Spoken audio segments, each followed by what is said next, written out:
What's going on, guys? We are continuing on our Jon Snow sculpt, our style study that we've been playing around with. We started on this yesterday, taking a break from the mummy character that I have been working on, which was on the tail end of Halloween there. And I would like to get back to that, but I think we'll probably work on this for maybe one, definitely today and tonight on the Pixelogic ZBrush stream, and maybe tomorrow. I don't know. We'll see how much we end up getting done. I don't want to spend like a ton of time on this, but we'll continue on with this today. I said that we would get into the hair during our stream today, so that's what we're going to be doing next. So let's go ahead and do that. I've really quickly kind of blocked out a tube of geometry here, and then I decided I'm just going to Dynamesh this stuff and just try to block it out a lot faster. It's going to take a while to do some of this, and I want to make it go as quick as I can, but at the same time, you know, we gotta pay attention to size and proportion and the flow of this hair and all that. All that takes some time to do. So let's focus in on some of that. Mainly probably just using my move brush here, and then some smooth to like quickly taper some of this out. I don't really care if it rounds out too much because I can repinch some of the shape there. Over here on this strand, I need to like really thicken this up and turn off the poly paint because I can't really see. Working with anything that's black is always really tough to see what's going on. But it is nice to help frame the face and figure out proportionally where some things need to go. Let's see. Kind of got this sharp point up here. Got like a bit of a flat 1-2 kind of deal. Let's just not worry too much about that right now. Let's try just duplicating some stuff and getting a lot more hair in here. A lot more geometry to work with. Let's see. There's gonna be like a big... I talked about this strand a little bit yesterday and trying to figure out what to do with that one. I think maybe it could be like tucked behind his ear and I don't know, it's a little weird, isn't it? We'll figure it out. We'll play with it a little bit here. The main point of these style studies is to focus in on the face though, so we don't want to spend too long on the hair. I think we'll probably take this even a little bit, not quite as far as what we've been doing on some of the other characters for the style study series. So probably just some real quick. It doesn't need to match the silhouette or the shape perfectly, but just so we have some stuff in there, so we can say that yes, we do have a little ponytail and some of this other stuff going on here. Hennel, welcome back. And Katie, welcome guys. Are you planning to work on the face anymore? Yes, the face is our main focus. So this is just a part of the style study series that I've been doing, if you guys have been following along. There's a few of these posted on my art station. These 3 most recent character busts here. So if you've seen any of these, this is a part of the same series. Essentially, I just find some artwork of a face or a bust that I like a lot, and the entire focus of that is to just learn as much as we can from the concept artist, from the 2D image here, kind of just mainly focusing on proportions and shape and just kind of figuring out, trying to get inside the head of the 2D artist that created this a little bit. So a lot of that is focusing in on the face, and then some of the stuff here with the hair I mentioned is kind of secondary. Like I don't if we want to do something, if we want to do a project where we focus in on the hair, I think that would be awesome, and I think we can definitely do that here soon sometime, especially if that's something that you guys want to see. But for these, like, I just want to focus on the face. I don't really care about the hair or anything. So what I've been doing with the hair is just kind of, you know, blocking crap in real quick. But on some of those other ones that I just pulled up, you know, we took the hair a little bit further. We probably won't take the hair quite that far today. I just want to get something in there. Let's see. A little bit tough to work with something so high poly. What's going on back here? What can we do? Scale in maybe a little bit and then inflate some of the other stuff. Your new tablet came. That's awesome. Congrats. Take you a few days before you're comfortable with it. Yeah, it takes a little bit of time just to get used to that kind of stuff. But that's awesome. That'll be a ton of fun to play with.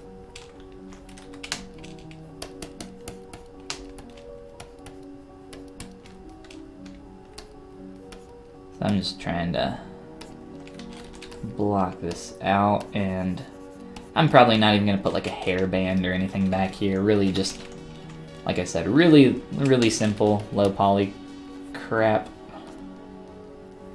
And then, let's see.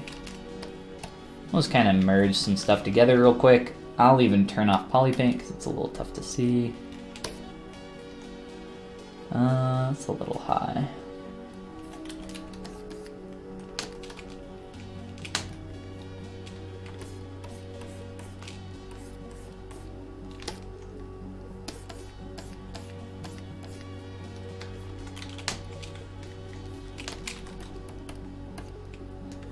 And I'll focus in on the silhouette only as much as I need to back here for the hair. I'll just kind of add in some real rough strokes.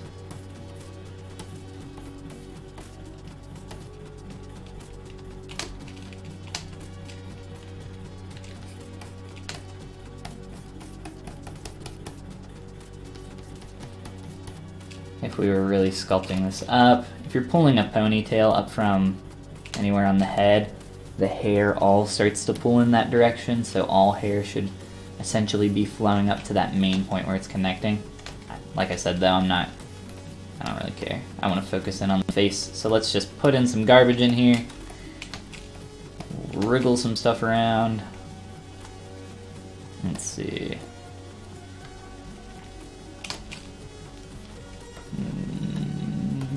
Merge all the things.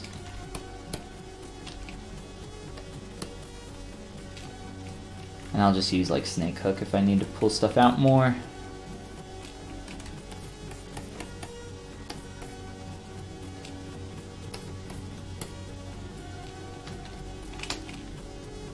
Let's see.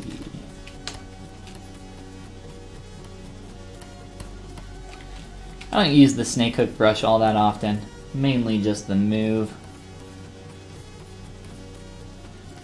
The only time I really use snake hook is when I need a more powerful move, just because you can kind of move stuff pretty easily, or to just like quickly pull out some kind of shape.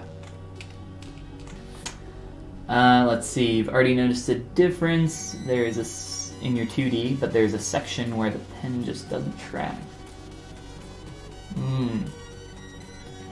Oh no!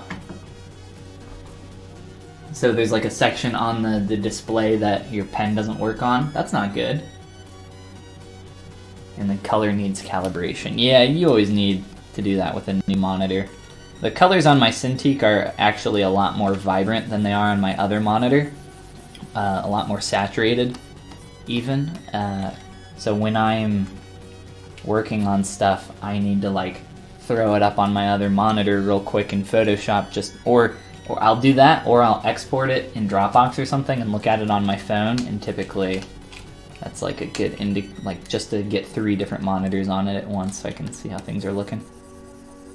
Plus, I don't know, I kind of like just looking at stuff on your phone gives it just a different perspective of how other people will view it as well. So if you're in the middle of working on something and some things and you're like typically looking at it in a smaller screen like on your phone will give you a bigger picture read of stuff that you might need to change. So it can be good for a lot of reasons.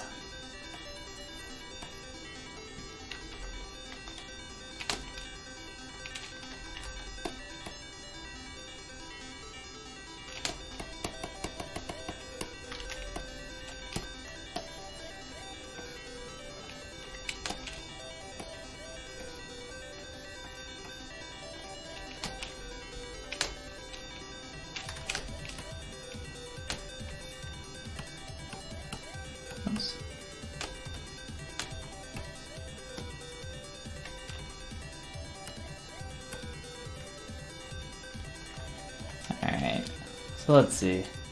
So this is the like quick and dirty version, right?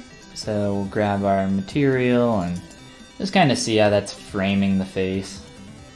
That's really the entire purpose of this.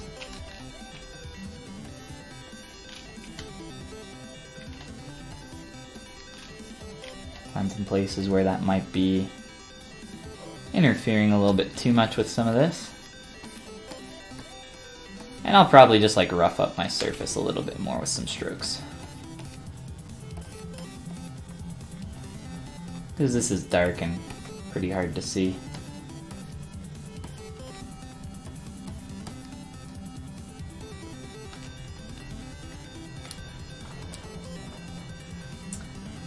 You thought you couldn't draw circles first time with this tablet, straight away spot on. Well, there you go. Graphics tablets, they help you draw circles. It's one of the huge selling points, actually. Alright, so I know the hair is really messy, but this is probably like all I'm gonna do. Maybe like a little more tweaking. I just can't bring myself to care more about the hair right now. What we will do though is also, just so we're not a floating head with a neck sticking out, we can also do a little bit of that armor transitional piece back there. This neck is at an awkward direction.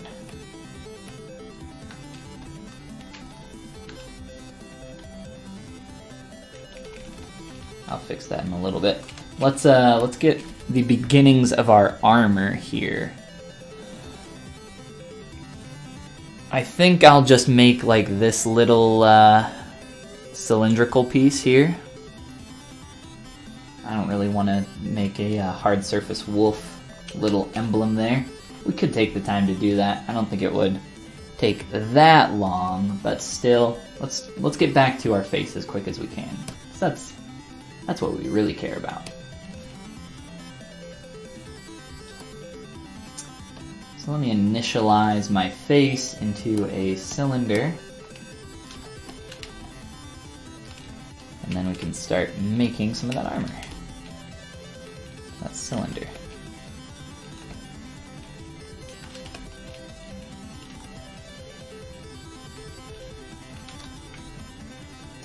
And it's really it really is funny how just like a little bit of garbage hair that fills out the rest of the silhouette can help things come together.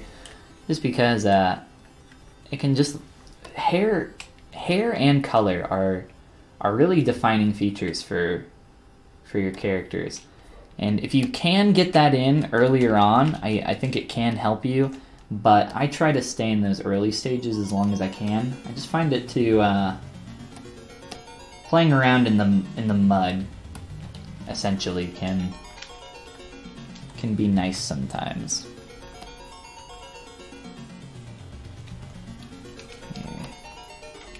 The longer you spend in those earlier stages, typically the better off your sculpts will be for it.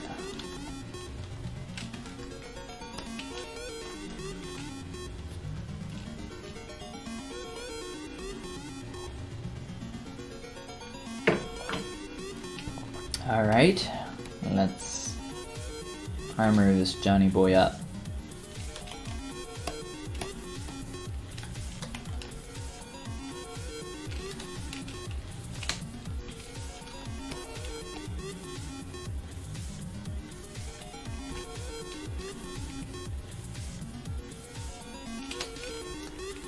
And I will,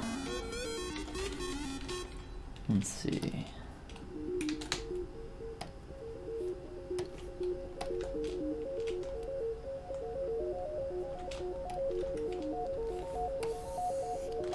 We're going to give this shape a little bit of a curve.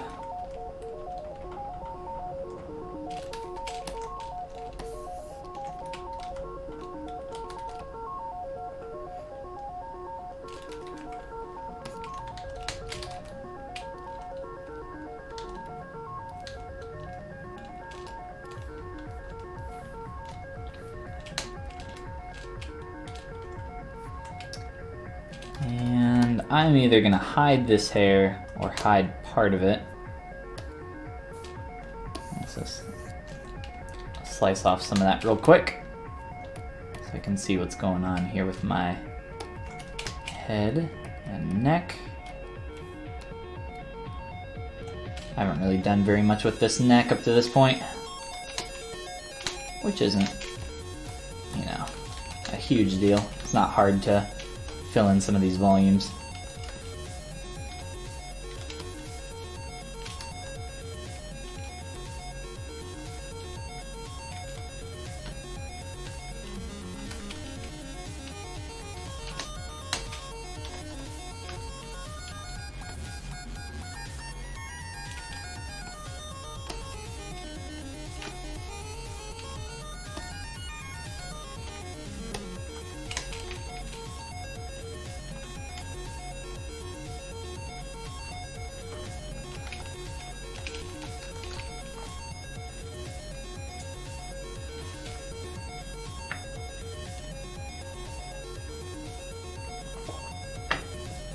Alright, let's see what's next. This little bevel on the ends, let's just like polymodel this up and make it all one thing here.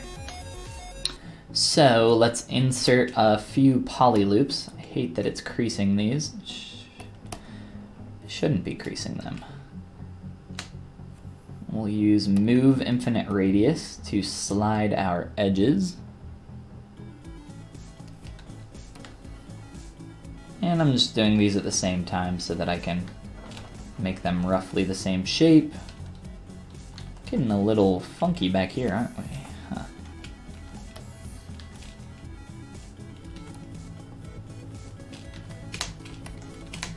It's a little weird. I'll straighten those out real quick. This is no longer a perfect cylinder, so I guess the move infinite radius is having some trouble figuring out exactly how that edge loop needed to slide. I'm not sure. Oh, we need to mirror and weld. Turn our symmetry back on.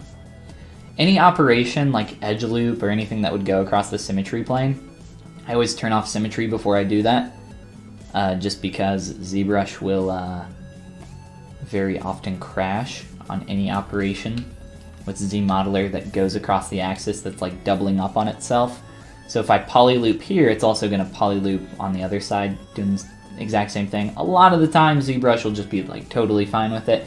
Like 90% of the time it'll be totally fine, but that little 10% is it really sucks when that happens, because you can end up losing a lot. So extrude poly loop, I'll turn off symmetry, and we'll just pull out here. Do the same thing down below. For some reason it beveled the top edge, but not this one. So what I will do to get closer to this shape, let's first insert a poly loop here in the middle of each, and then I'm going to bevel all of these edges. But I'm going to bevel all of them a little bit differently. This first one is going to be a little bit wider, because that's going to make that bottom edge round out. Same up here. And actually, maybe we'll delete these. It's a little hard to see what's going on, I know, because we're zoomed in so far, but let me try deleting this really fast and add a very tight bevel in here. Not that big. Alright. So that's pretty close to the shape that we're looking for. We can make some adjustments to that to get that even closer, but I'm gonna say that that top one's good for now. Let's get back down here to this bottom edge.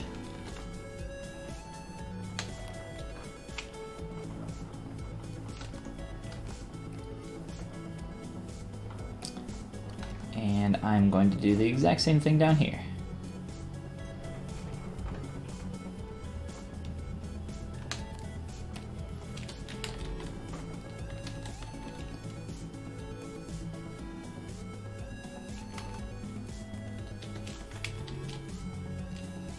And we could maybe slide that edge a little bit as it's extruded at a little bit of a weird angle. Instead of doing that, I think I'll just pull in down here on the bottom.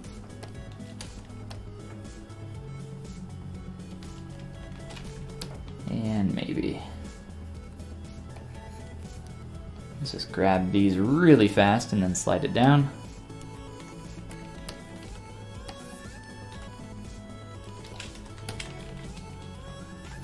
Alright, there we go. I could maybe do the same thing up top, but I think I'm gonna delete this edge loop actually.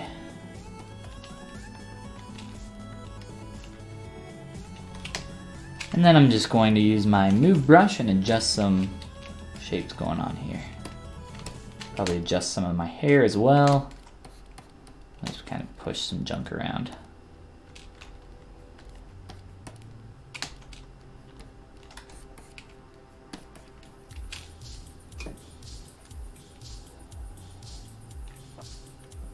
I feel like poly modeling is one of the most boring things to watch probably, but I don't know, I really enjoy it, and I think it's fun to try to come up with creative solutions for different problems.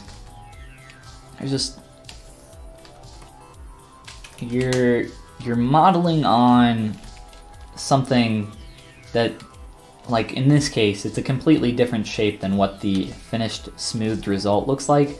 So you have to like understand how that shape will change once you start making those smooth modifications.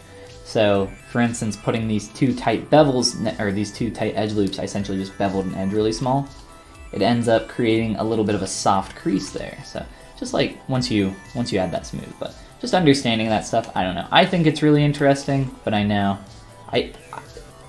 from experience, it is, it's, at least to me, it's pretty boring to watch.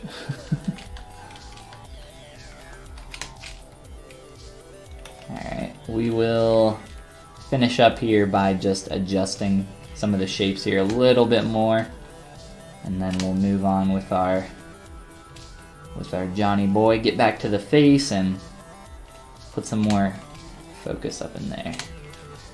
Let's see, this feels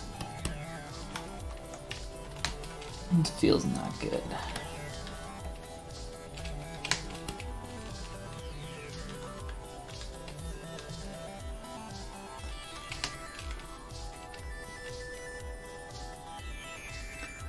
Let's do one more piece of armor, or at least play around with adding another thing in there.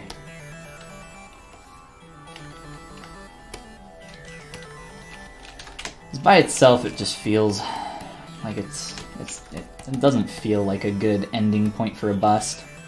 Some of these other ones, like, I left this one by itself, or actually I left both of these by themselves. So I just like cut off on the traps there. I extended that a little bit. On her, I just like pulled out even less. And on him, I gave him a quick like little turtleneck thing going on. That segment by itself just feels awkward, like an awkward endpoint. So let's get maybe just a little bit more of this shoulder girdle area in here.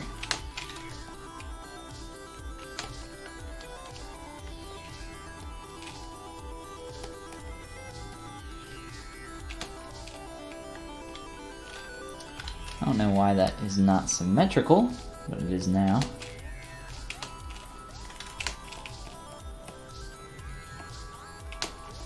I guess it's from the insert sphere I used. I inserted it at an awkward angle.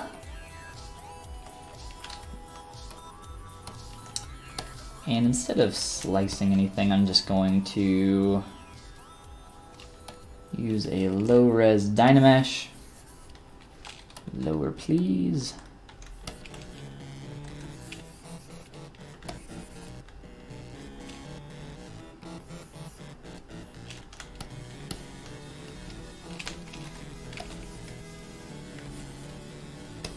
That was a little weird. So with Dynamesh, and if you're cutting off edges like I was doing there, you start to get these really like jagged edges going on. You can, for the most part, just Dynamesh and smooth a lot of that out. You have to be a little careful though, because you can end up with geometry that's inverted in on itself, and then it'll create holes when you remesh or Dynamesh, and that's pretty annoying to deal with.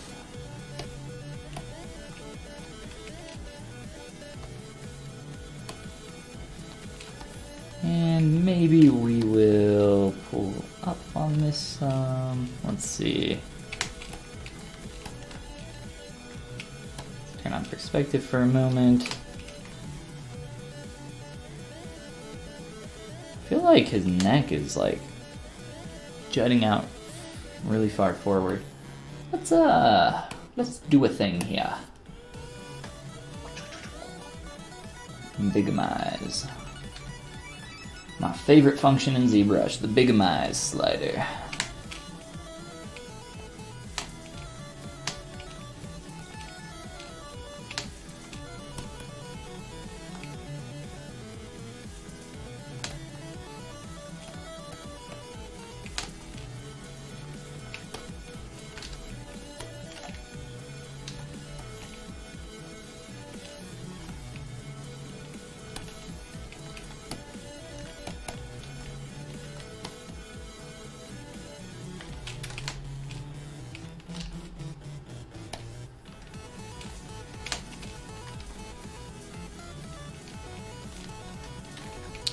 I'm just like very quickly trying to, whoops, block out what some of these other armor panelings could look like here. Just keeping it all low res.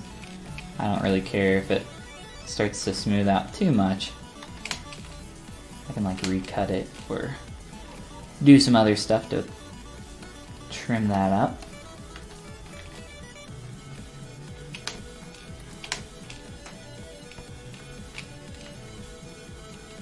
Just so we have enough of like a quick base down here. Let's see.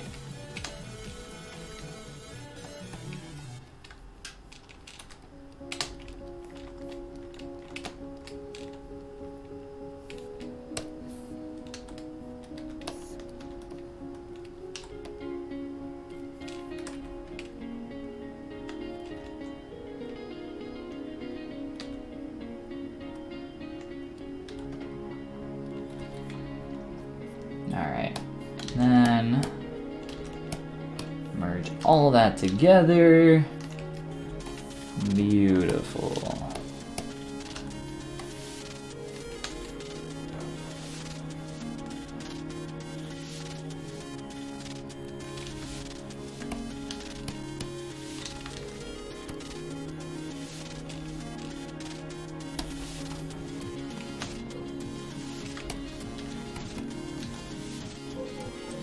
And then I just very quickly sliced off some stuff. So we have a little bit of a nicer kind of termination point here for the bust. Done obviously really quick. Like if you look at the geometry, it's really low poly, really messy, but it gets the idea across, which is pretty much all we wanted there. A little bit of kind of some quick hard surface stuff going on there. Nothing too complicated. Vitali, Vitalis. Oh my gosh. This is the first one of the day, and I absolutely butchered it immediately. But thank you for the follow. I appreciate it. It was my quick armor that did it. That was the convincing you needed for the follow. Check out this quick, terrible geometry. Now we need to apply our material. Really quick here. Let's see, fill object. Great. Alright. So again, if you take a look at this, it's all just kind of cut up really quick.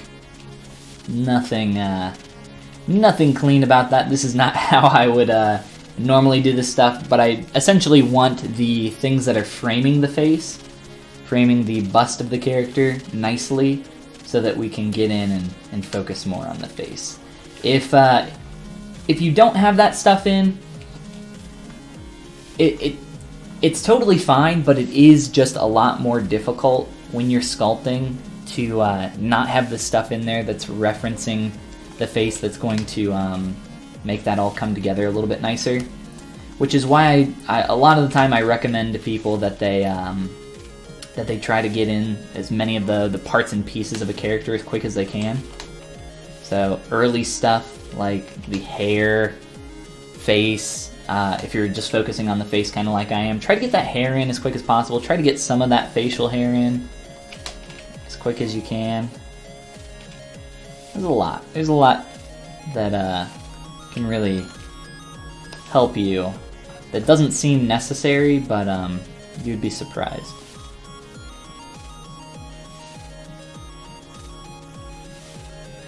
So I was thinking about cutting up.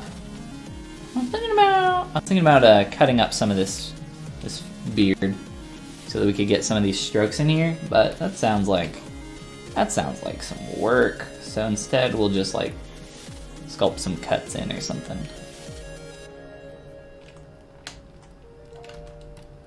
I really need to blend into this ear a lot nicer. Got this sharp point there. Ugly little divot.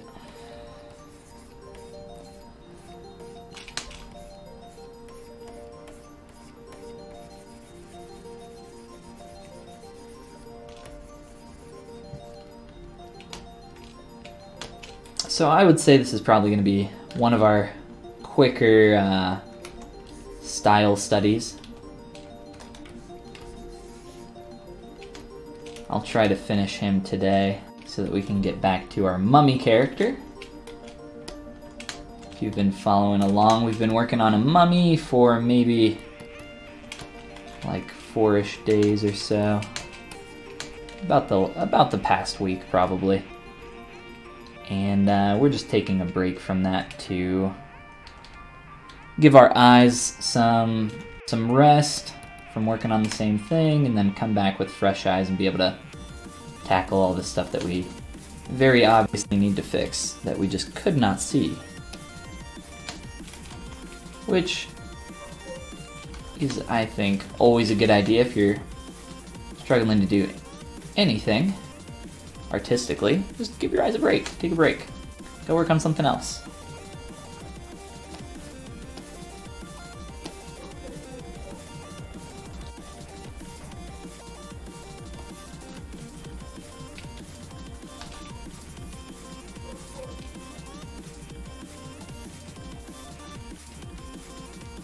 So I'm just doing this to give the facial hair some secondary form.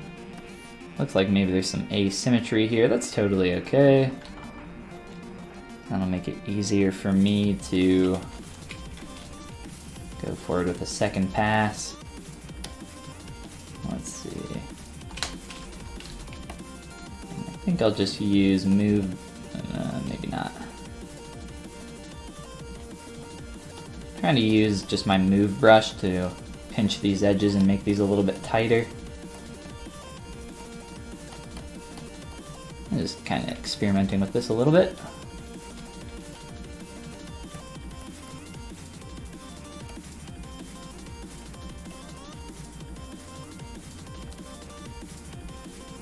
I think my eyeball material's being weird.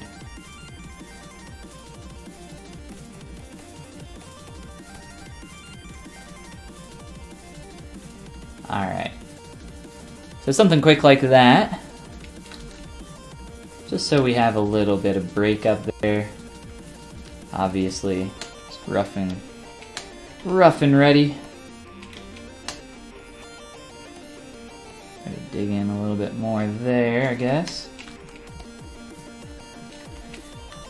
Quick is the name of the game on the facial hair, though, and the hair in general here. So let's see, what else we got? Hair-wise, maybe just some more, or actually, I don't know. Let's take a look at these brows momentarily. Probably gonna change the shape of my brow a little bit as it's arcing up. I think more so than what I want right now.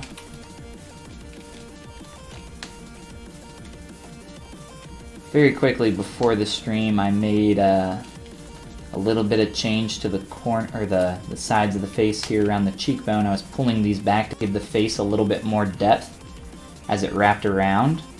And when I did that, it looks like I pulled a little bit too much of the eye corner here. So I think I'm just gonna pull that back up. And I'm just making these moves at a high poly, or my highest subdiv, just so I can see what's going on. It's not like a huge deal. All of this is pretty messy, but it's not the end of the world.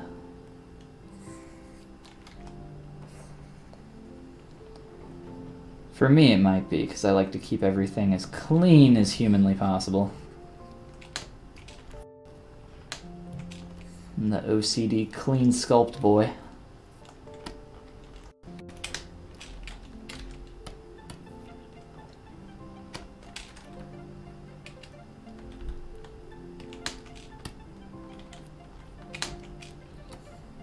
This angle's really screwed up in here.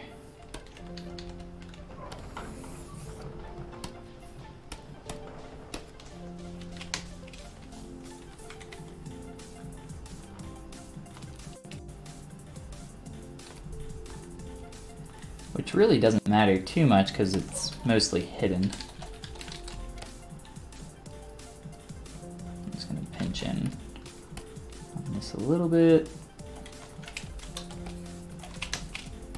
Let's realign this. Alright, let's get enough.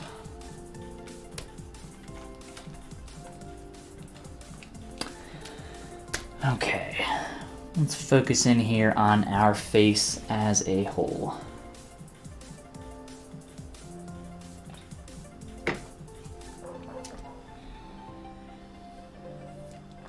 So I recut in some of these proportional plane changes happening in the face.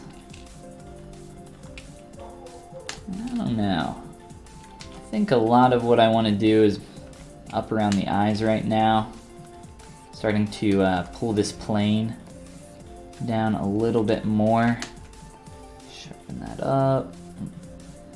Getting a little bit awkward back here.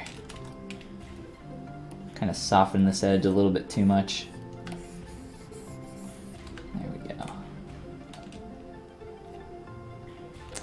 Alright, so I am going to draw my mask up around the lid, top lid there, and up around here.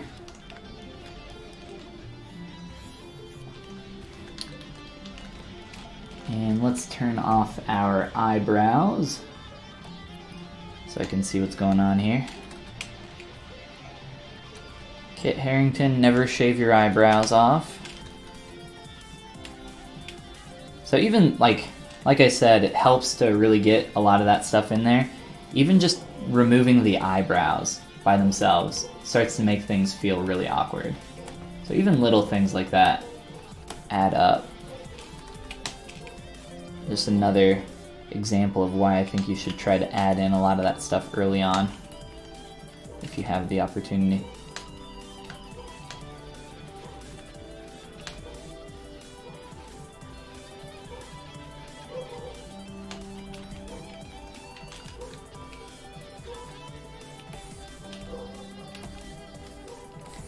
Eyebrows alone are, not just eyebrows, but your brow of your character is probably its main point of expression. Eyes and lips are your most expressive parts of your face. Specifically the eyebrows lend a lot to your character's expression.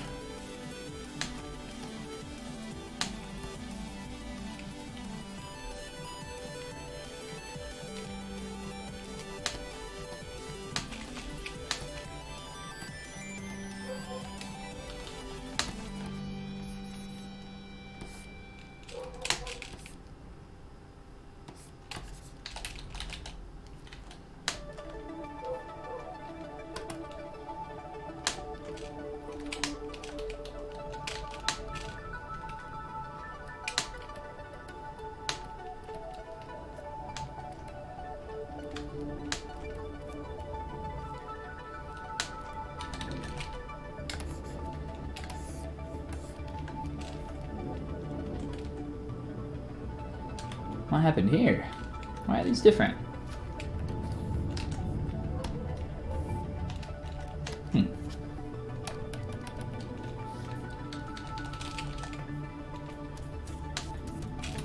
was a little strange. Alright. I feel like I've maybe exaggerated the eye bag line a little bit too much, or I've exaggerated that plane change a little bit too much. So I'm wondering, let's see.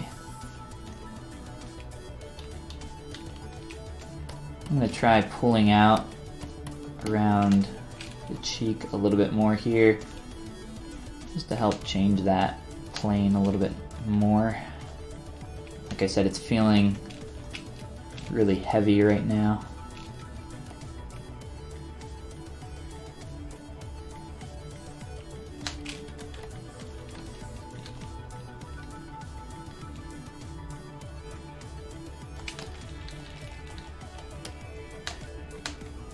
And that's what really sharp lines will do, no matter how much you try to, like if you're gonna put a sharp line in like this, it's going to make your character feel older.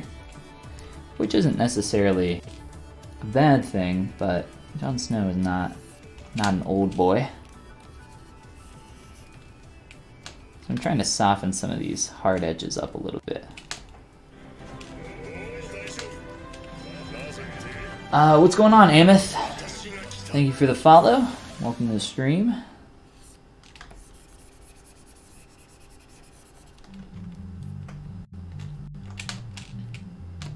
And everybody else that's joining us. If you weren't here at the beginning, we're taking a break from our mummy character to do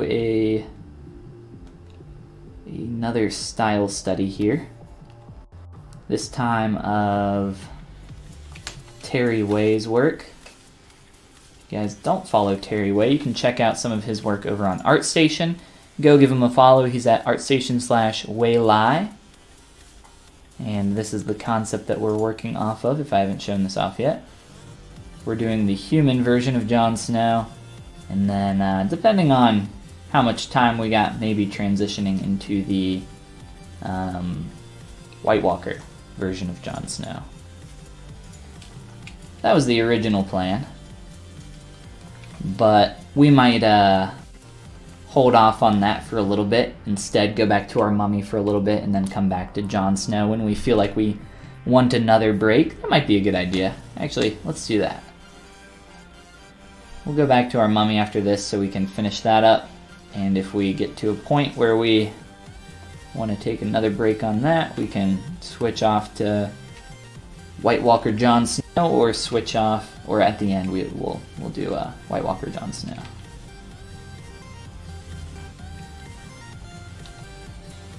Top Gun, welcome to the stream. What's going on, my dude?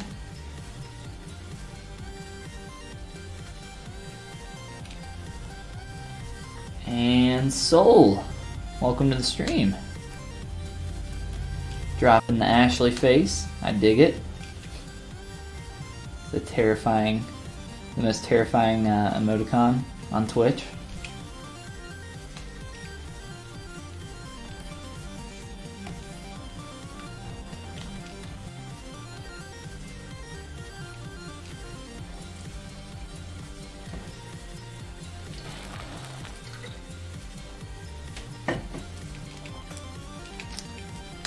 We haven't even got to ASIM yet.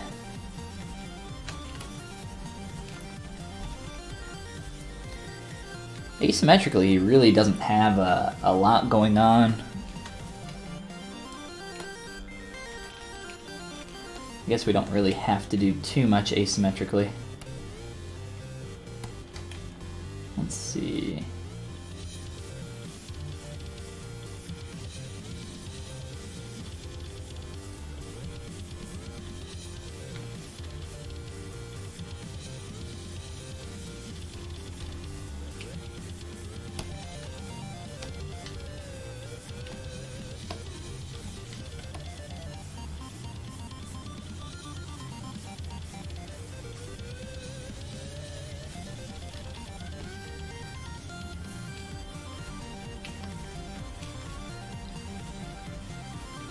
Start to bring that brow down, I think, even more. I think just the shape of this lid. Let's see, let's go into T-pose real quick. Give me these lashes. These lovely lashes.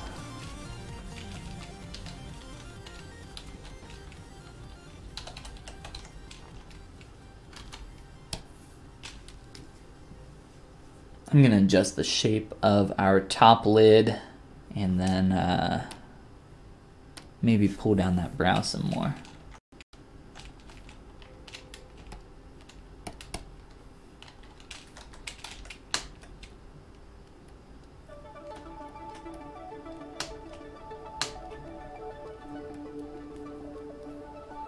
Really pulling in on that corner of the eye has helped a lot though, early on. So I don't have to worry as much as I normally would about eyelid order. So that's really nice. I'm trying to get this like first hit a little bit more than what we're seeing right now.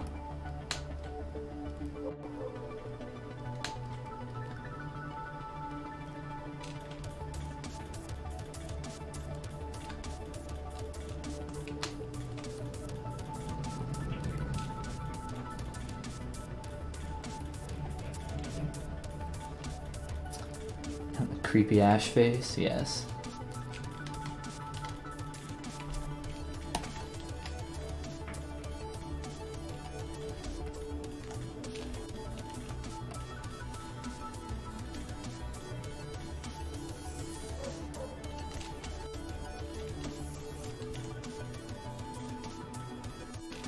Dude, whenever I get off stream, there's never any ZBrush digital sculptors or anything online, so I can never raid anybody, or at least nobody that I know that's sculpting.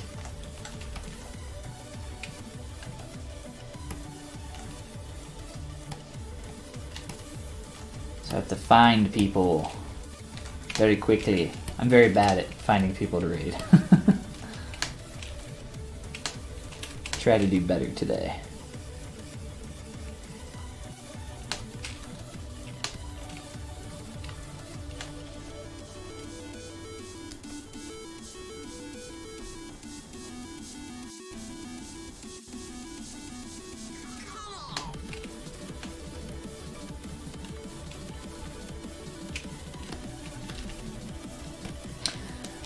Let's see what some of these changes are looking like really fast.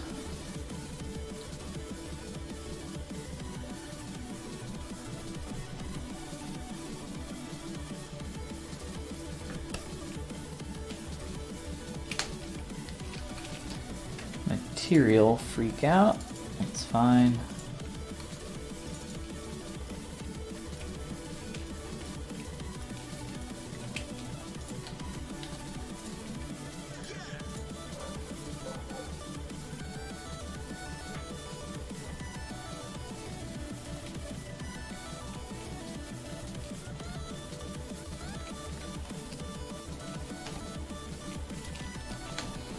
I feel like dynameshing the face.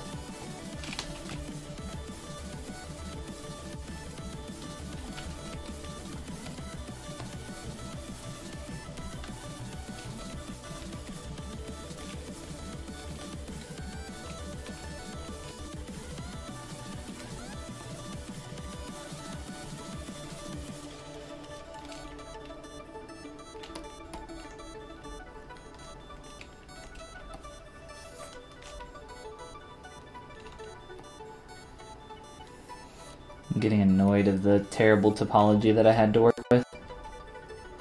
I just want to redo it.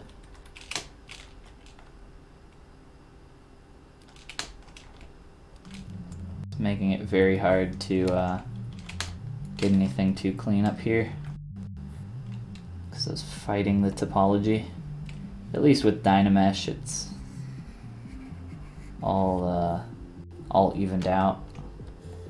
Even though it's all garbage, but it's still better than what I had before.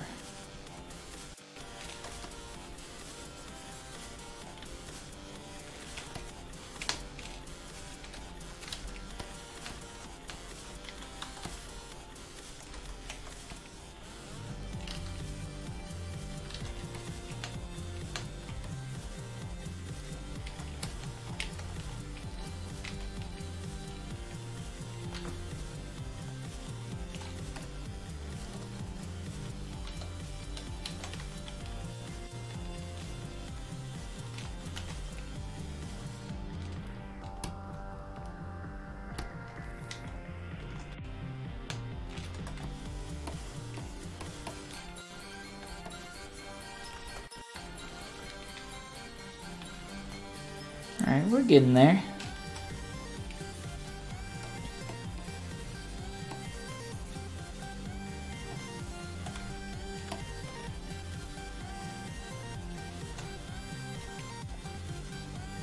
I manually painted a little highlight on my eyes just because the only way to get that highlight on the eyes from this angle right now is to drop this light really low, and I don't want to keep my light there while I'm sculpting. I'm going to keep it at a point that's actually going to allow me to see some shadows, so that's why I keep that up.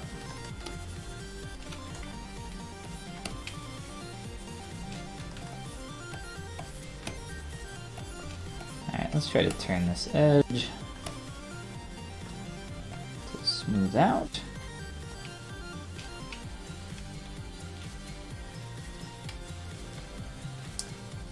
And I just Dynameshed this because I didn't really care.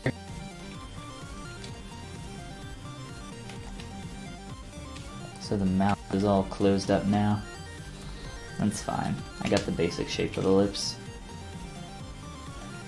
so I don't care too much.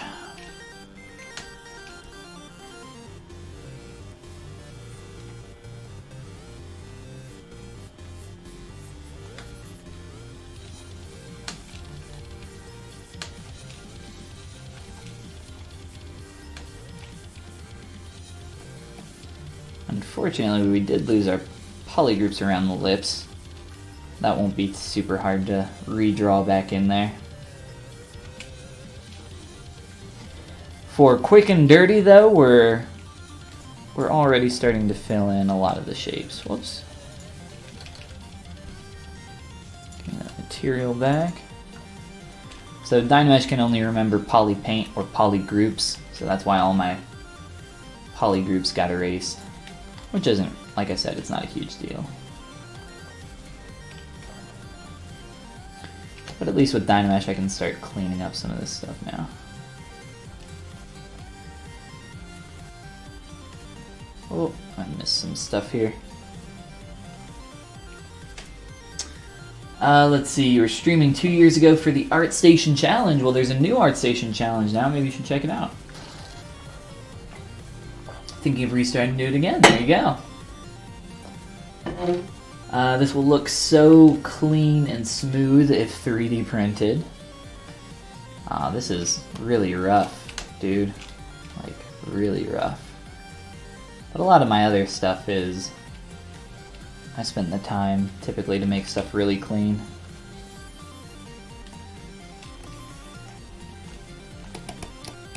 Like, all this hair is just so grody.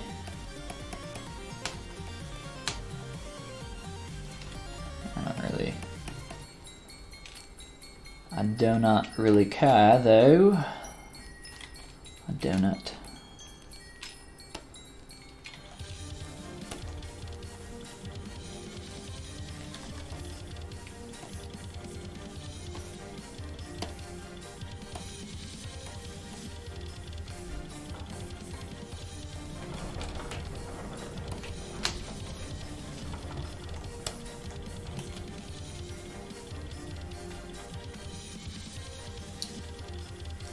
Won't need any sanding at all? Yeah, I think you would. I think you definitely would need some sanding and cleanup. Color is hiding a lot right now.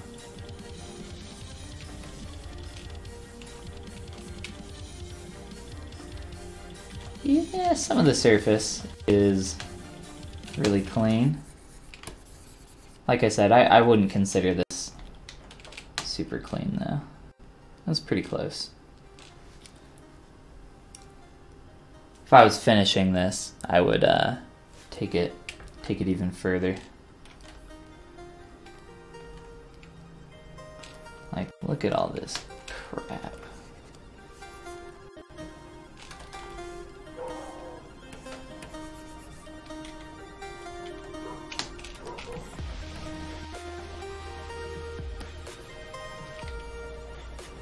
Some of that's color.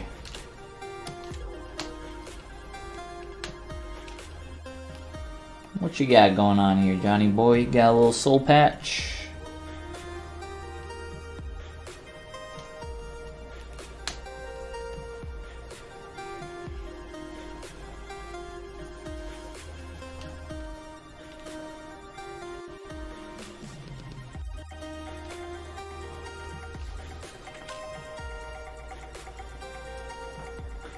Looks neat.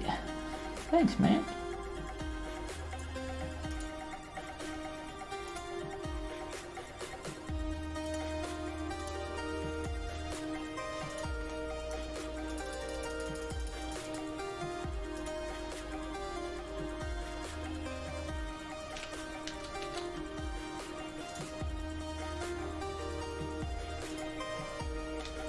One soul patch, please.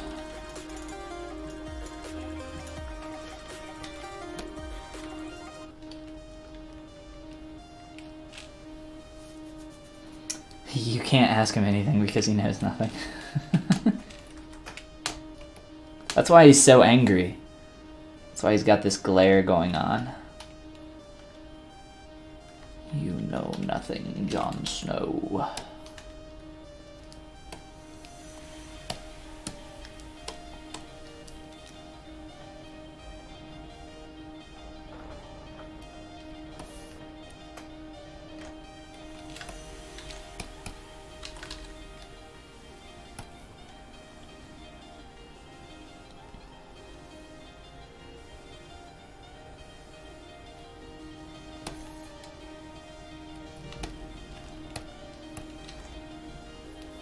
Let me do a quick save. The way I'm slicing this up, I might crash, but we'll see.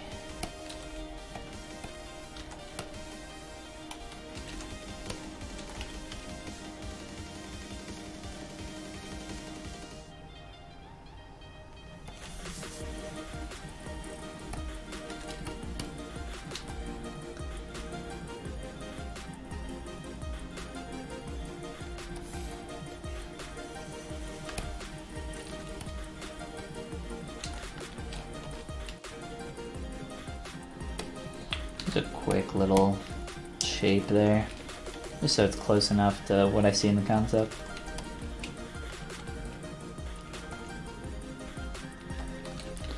Yeah, I'm not going to remesh that.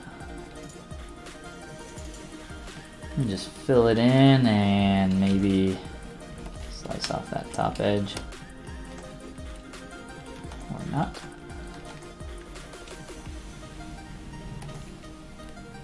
Ah, perspective. Got me again. Dang perspective.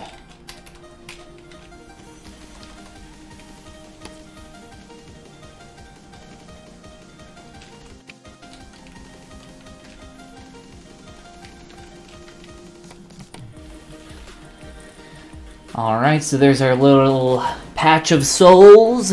Let's see. Sculpturally, I think there's like a lot of things we can still do here. I don't know if I necessarily... Oh, just in the head there. Let's kind of frame this up a little bit better, I think.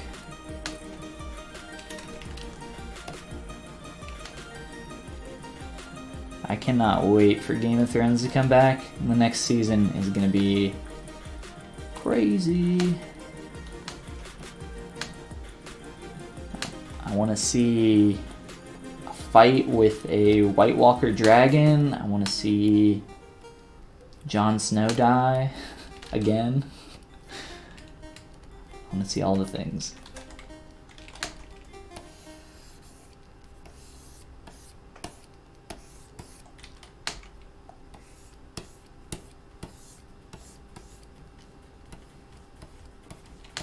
This is secretly a Game of Thrones spoiler stream. Honestly, at this point, if you have not watched Game of Thrones, what are you doing? Get on it, people. All the cool kids watch Game of Thrones. That's how you know it's good.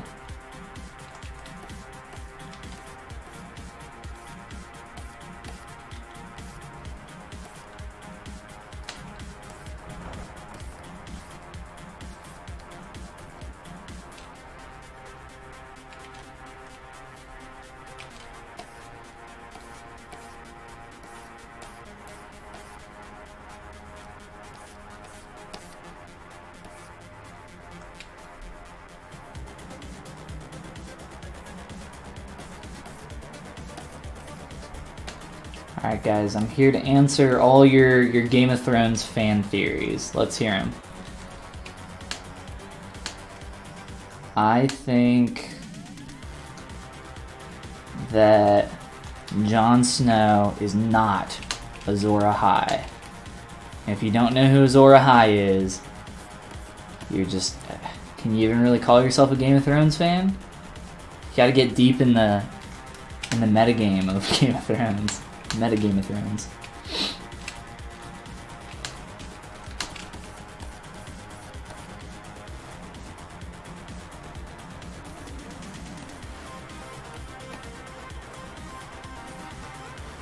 Are we gonna see the I can't remember her name. The Lady in White? It's like zombie Stark. From the books. Now I just want to watch more Game of Thrones really bad now.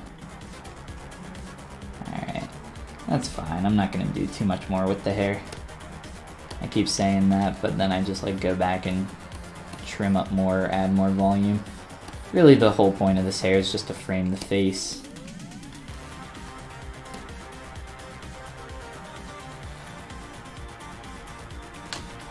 Let's go into transpose and probably do some scale changes here.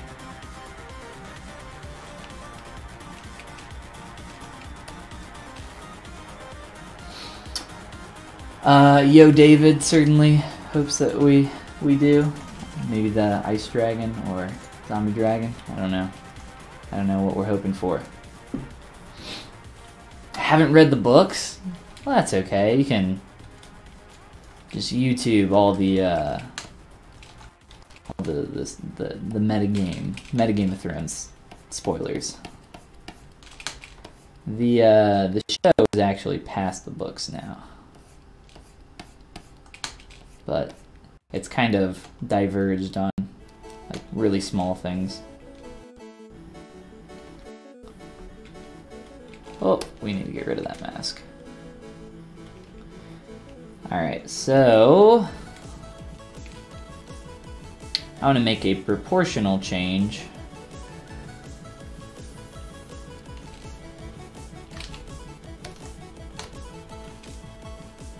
to our Johnny boy.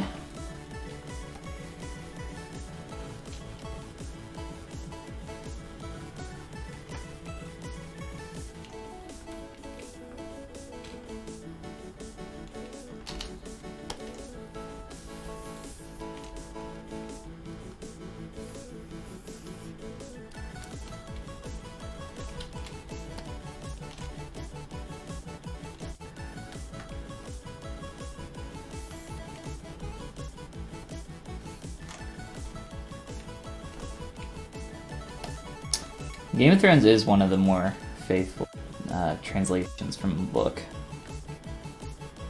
A lot of the, well, I would say that's because it's a TV show and their budget is massive and they have some awesome people working on it. But a lot of the time, when books get translated into any kind of on-screen medium, it's typically a movie, and it's typically, you know, how do we translate this entire book into a 2-hour story? And then they have to, you know, take all of those key moments from the book and try the stuff that everybody wants to see. My mouse is stuck. There we go. So it's really hard, I can imagine, to translate a book into a 2-hour movie. Into a show you have, you know, obviously a lot more work, but a little bit more leeway in how much content you can do. Especially with Game of Thrones, holy crap, there's just so much.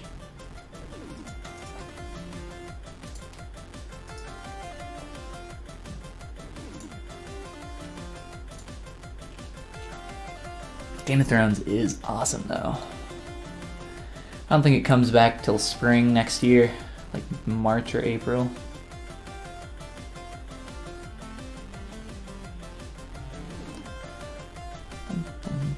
Super slow Z-remesh. Only thing you didn't care for was how long it took Arya to hit the badass mode in the show compared to the book. Yeah, but she gets there. The section where she's like training with the faceless men or whatever they're called is kind of drawn out. But it gets there.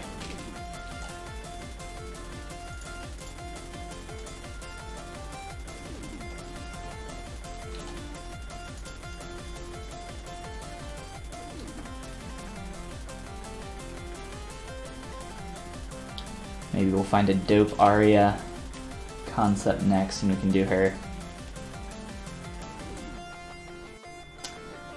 Isn't it May 2019? I thought it was supposed to be spring. Early, or I thought it was like first quarter of the year. I don't know. Somebody Google and find out.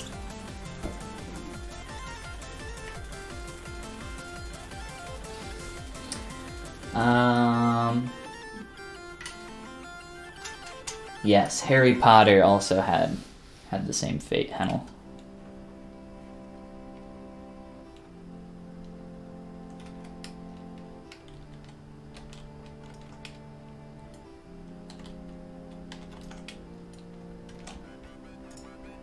That scene in general where Arya is captured by the Lannisters is pretty awesome.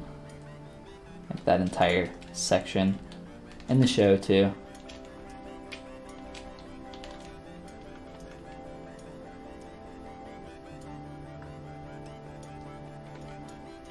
Alright, so let's go into transpose now. I'll leave perspective off while I do this.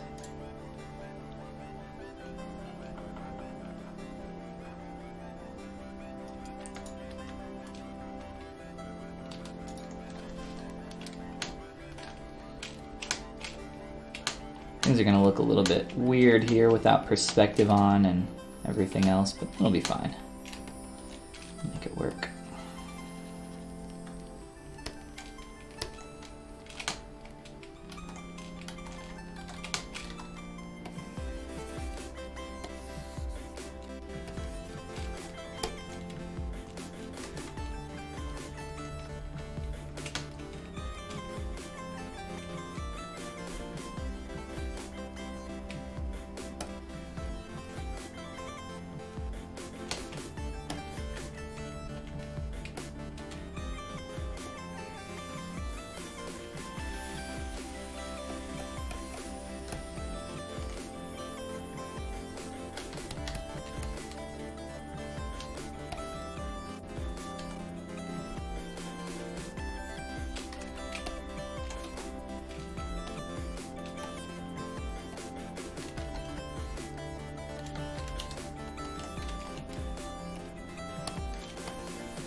When do you remesh it? I just did. I just remeshed the face so that I could proportionally make a change here.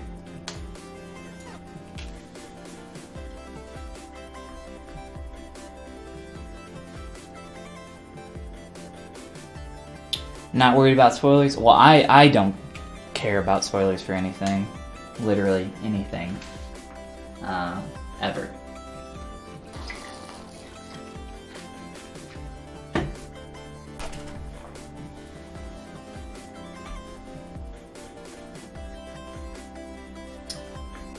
You missed it, you were searching for some Game of Thrones things. I just very quickly did a quick slice along the lips to get that edge loop in there.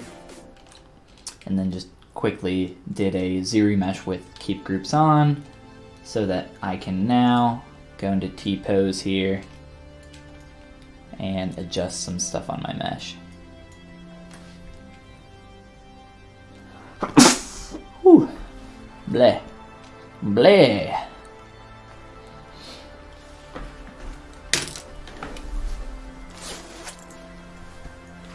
Taking off the sweatshirt, getting cozy.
head back real quick here.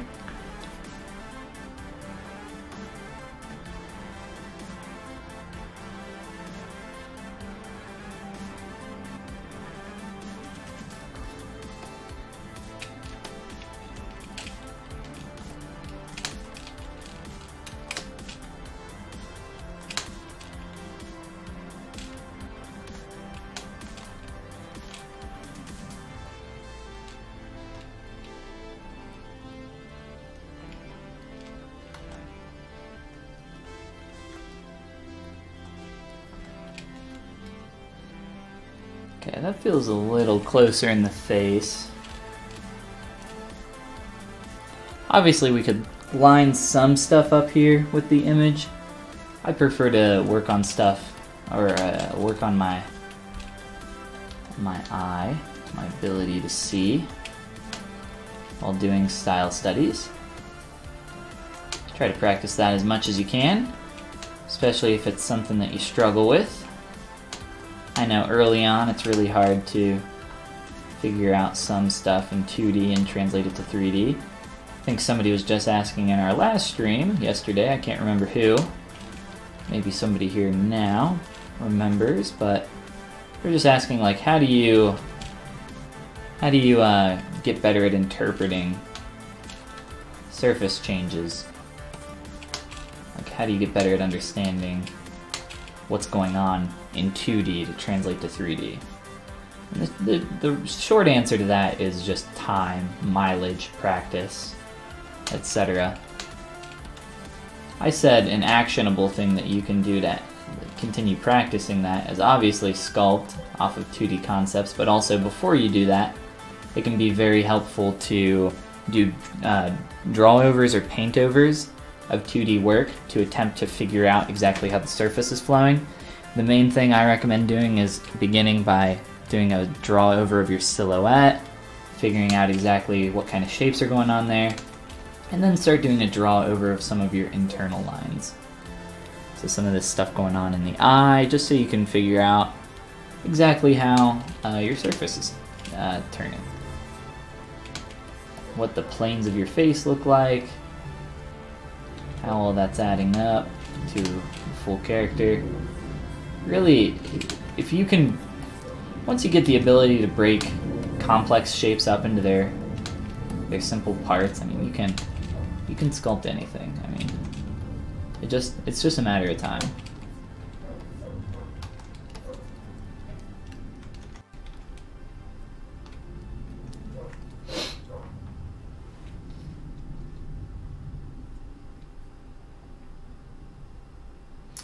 Yeah, a lot of questions do have the same answer, and a lot of those questions I know are asked by people that are just maybe not just getting started, but some people that are, you know, kind of in the earlier stages and don't, you know, I feel like deep down everybody knows that the answer is, you know,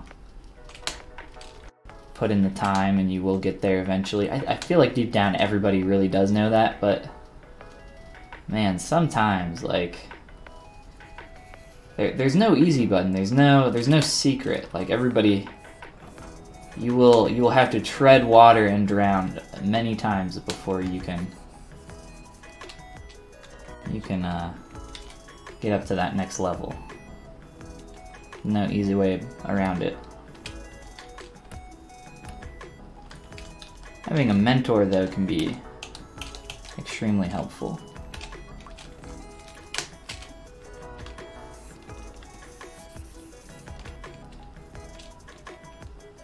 Which I did not have when I was starting. So I try to create content that I, like when I was kind of new and maybe at that, like, getting started stage and really getting into digital sculpting, I try to create content for old me, that the kind of stuff that I wish existed, or just to have somebody that you can ask questions or see some new techniques and stuff from.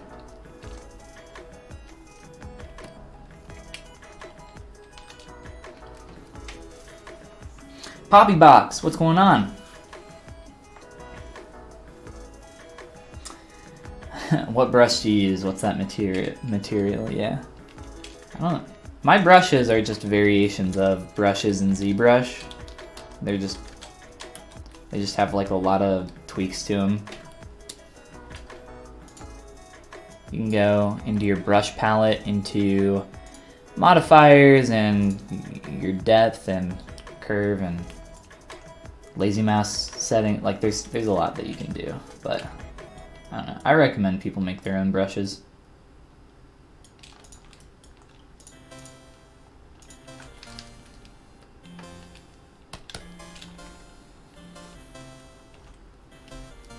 Alright guys, what do we want to do with Johnny Boy here? Maybe try softening the expression. I want to see what this looks like with some shadows on it real quick. I know the hair is real rough, but I don't care.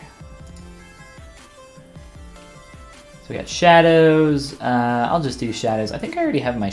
I did a quick render earlier. So this should all be good. I'll just drop my rays down some.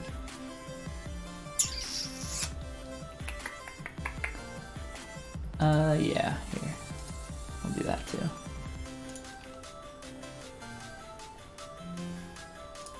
I'll do a quick BPR. See how this guy's coming together with a quick little BPR render. I'll show you guys my render settings that I'm using here in ZBrush too. It's the default render settings for BPR and ZBrush have some really harsh shadows.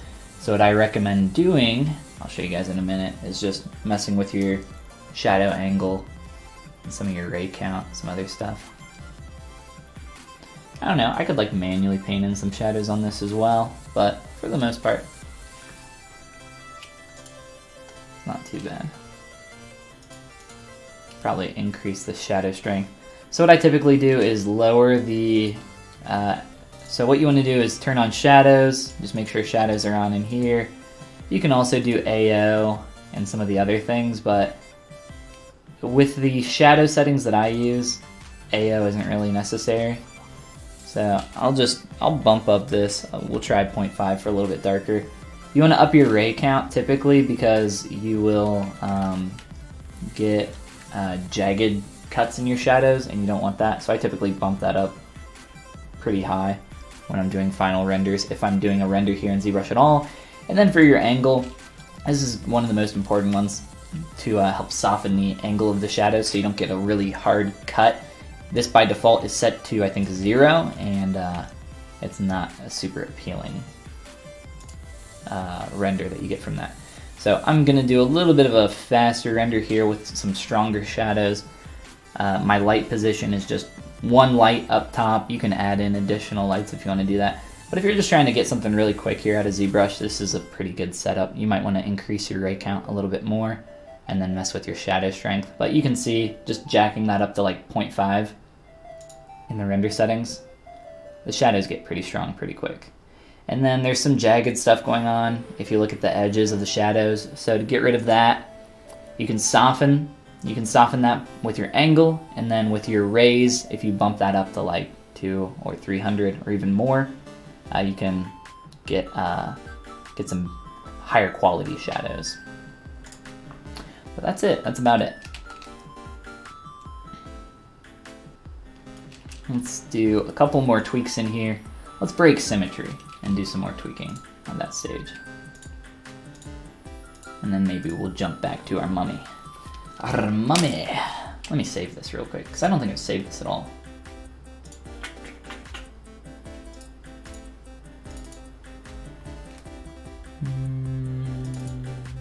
Johnny Boy. Jaune. One, I'm not sure.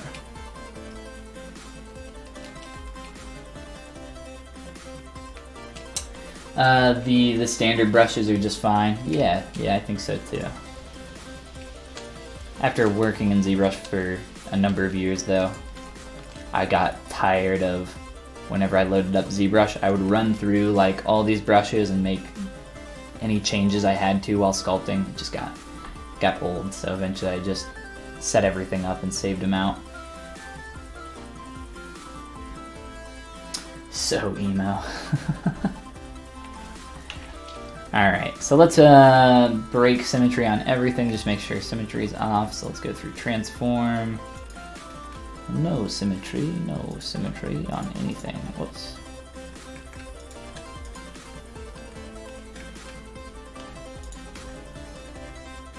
Alright.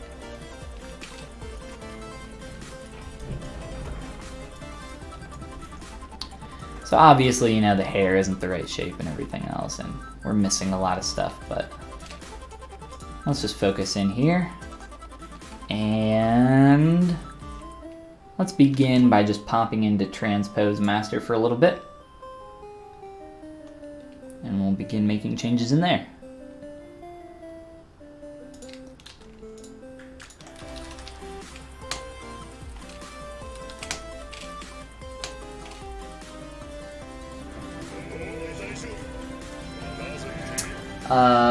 Lenace82, thank you for the follow there, and welcome to the stream.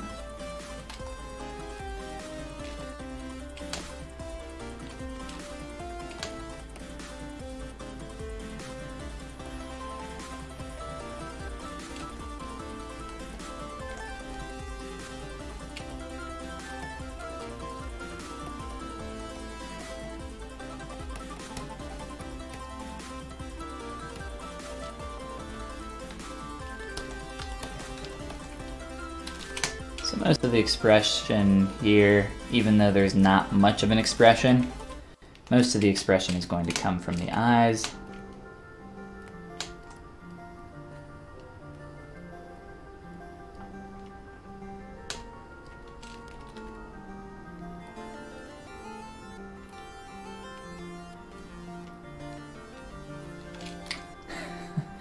I sculpt with my clenched fists. Very nice. What's going on, Punch?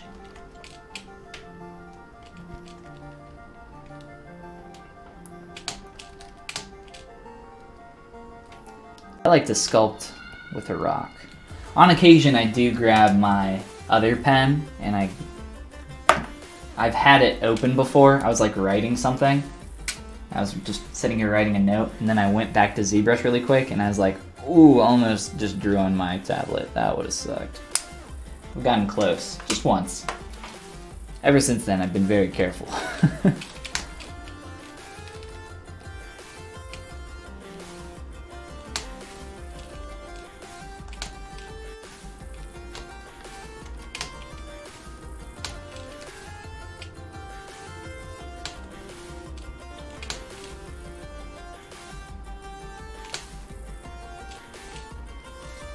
There's really not a ton going on asymmetrically in here. I mean, obviously,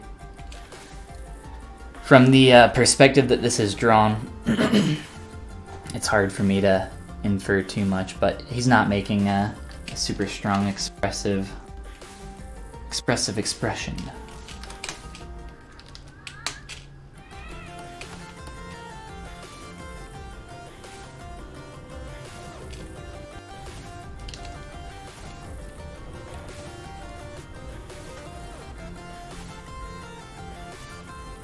Real pens are banned from your home? Why?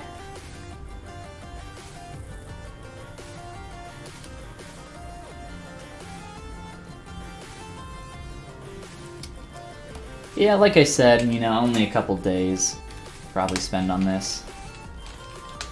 And I want to save some stuff to work on for the Pixelogic stream tonight. Which, if you guys don't know, I also stream on the Pixelogic ZBrush channel. I stream there on Tuesdays, which just so happens to be today, and I stream at 6 p.m. Eastern Standard Time, Eastern US. It's -5 GMT.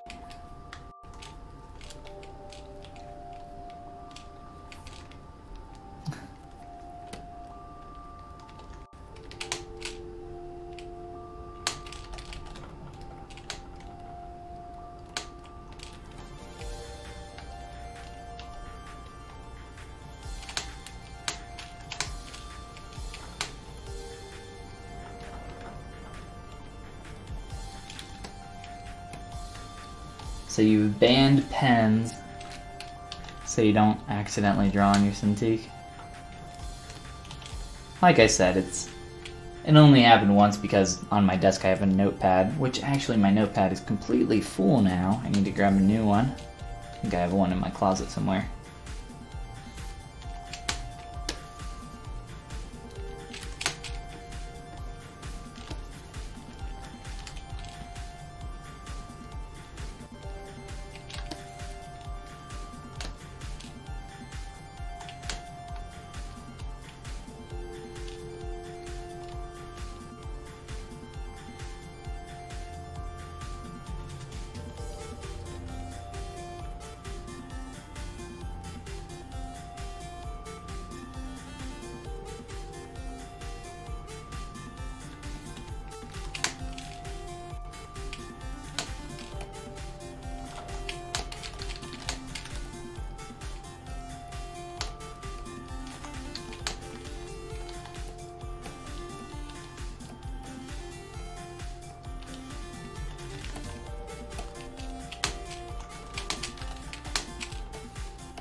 I expect there to be some kind of dance scene in the next season of Game of Thrones. There better be. I deserve it at this point.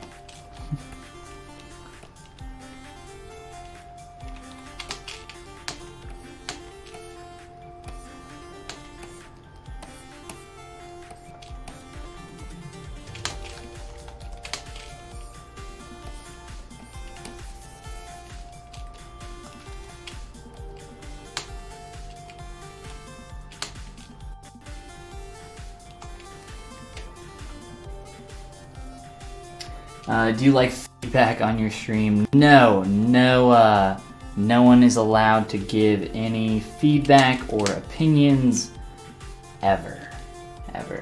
You're a teacher, I can't help it. I don't care, man. It won't hurt my feelings.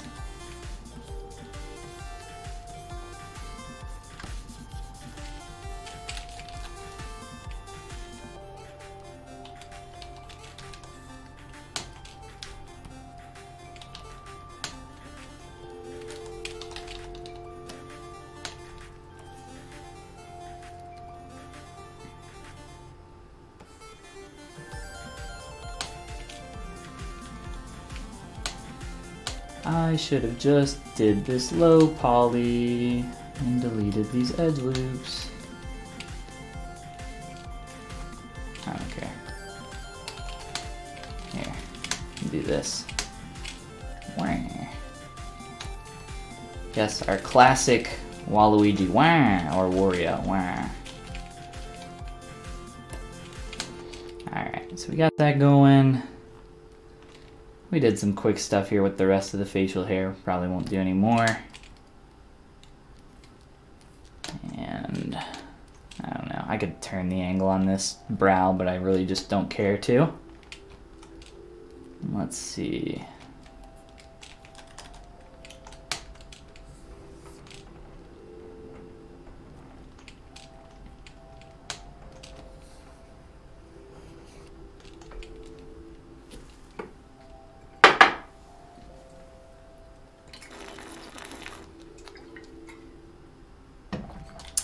Looks like there's a few new people in here, so if you're just joining us and haven't been following along, my Cintiq is so dirty right now.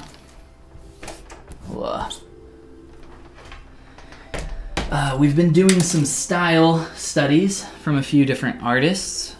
From Miji Lee was one of the first ones we did. I'll show those in just a minute.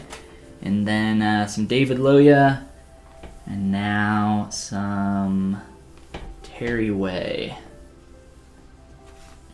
Hopefully that won't pop up. That little keyboard. It's like these little touch buttons on the side of the tablet. Man, this thing is a dust magnet. Alright, so let's see here. So here is some work by Miji Lee and David Loya. Definitely check out Miji Lee, as well as David. I love this little new tagging thing that happens on ArtStation. It's really nice. Let's see, but yes, we've been doing these little style studies, and then I've been most recently working on a mummy character, but we've taken a little bit of a break from that. The concept that I'm working off of actually isn't on her ArtStation, but definitely give Miji Lee a follow, as well as David. Check out some of their work, and then Terry Way is who we're working off of right now, which is just Waylay on ArtStation. Human, and then later on we will be doing the White Walker transformation. But yes, Terry's got some really cool stuff. I love, I don't know if you guys follow Terry, but he did, I think this is part of the Halloween series, yes. I think this is it. The little pumpkin octopus is really cool. He's got a really unique style. And it's very geometric. Like, if you look at some of these, like there's definitely like very defined three-dimensional forms happening here, which are really nice. Some of it's like a little painterly, like back here, but closer to the camera, he renders this stuff pretty well. So if you guys are looking for some cool concept artists, definitely check out some of their work. My pen here. But yeah, we're taking a break from another character that we were finishing off on the tail end of Halloween. Do another little style study. Mainly focusing on learning as much as we can from the 2D concept. Trying to represent some of those forms in 3D. The focus on the face. Let's see here. Getting a little bit too concave through this transition here. Let's inflate some of this. And I don't mind doing this kind of stuff asymmetrically. It's not too much extra work.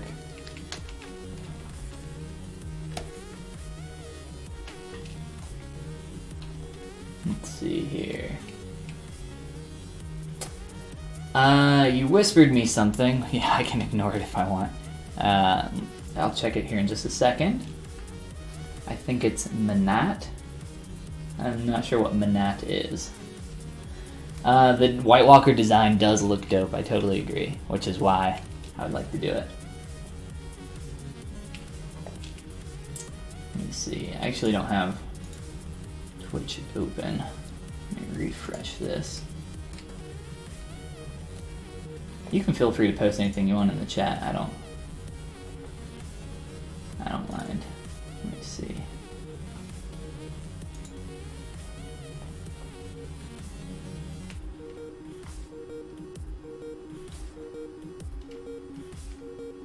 Let's see here.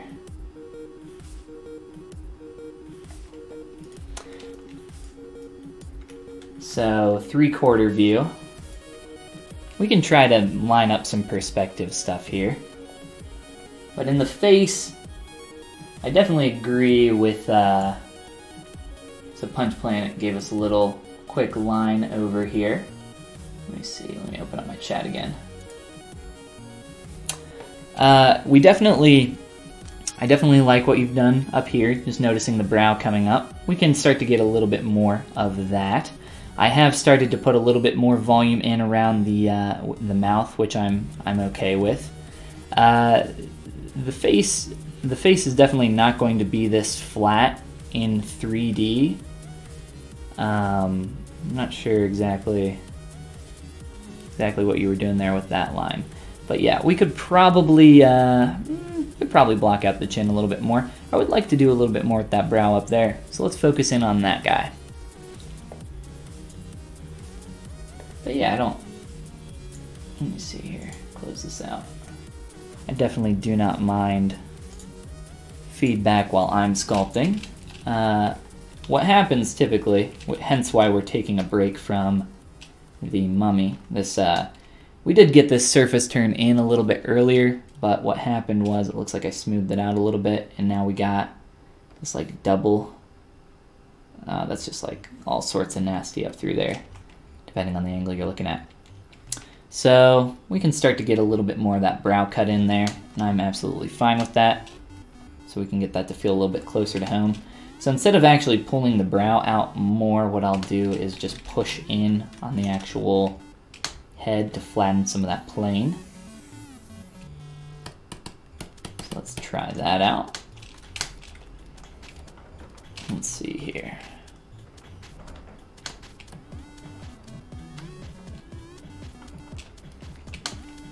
So I don't want to make this, I don't want to break this too much. Let's try really pushing it real quick. And to really get a sharp plane change there, what we'll have to do is start cutting into our surface. Make sure we're getting a real clear cut there, up through.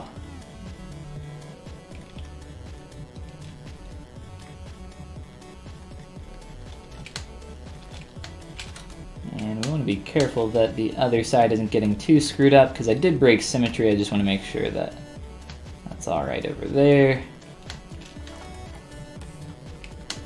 And we can make any asymmetrical changes that we need to after the fact. I'm getting a little crazy up through the surface up there.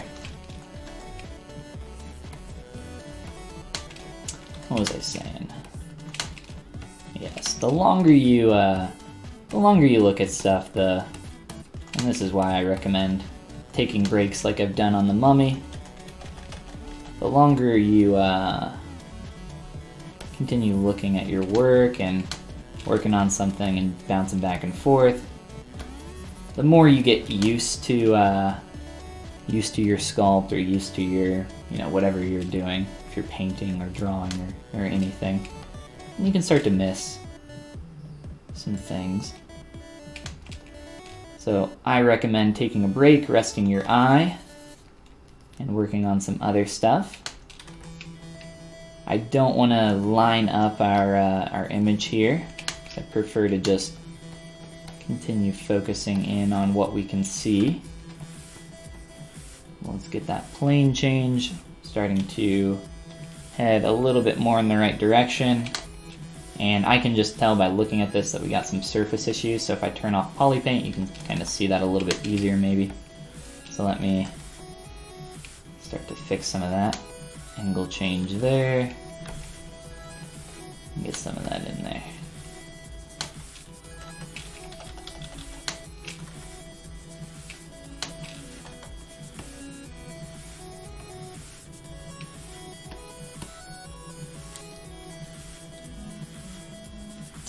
Oh crap, hold on. Chat's missing. Let's see.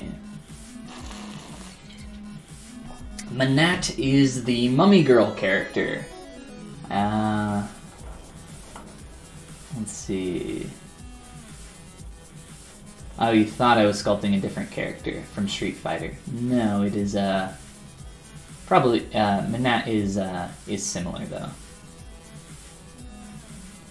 Yes, that is it is a different character.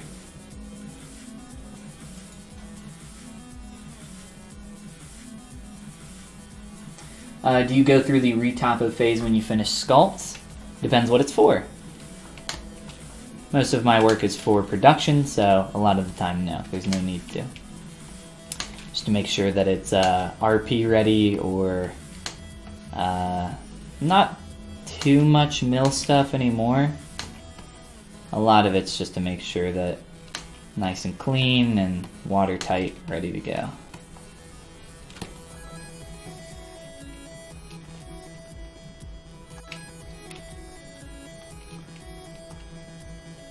Let's see.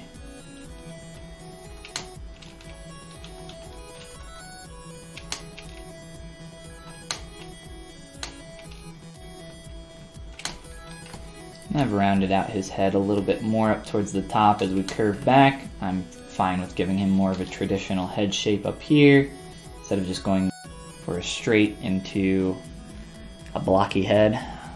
So I'll avoid doing that. I will continue to clean up this little transition here a little bit better. That's a nice little explosion.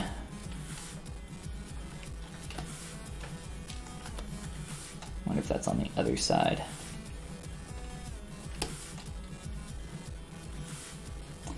It is not only on the side. It's annoying.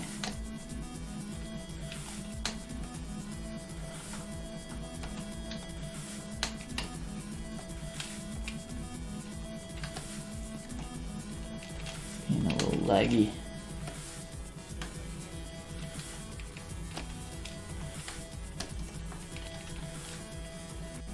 Alright, let's see, let's go back. Well, we'll go back to our color in just a moment. Let's trim this out a little bit more here.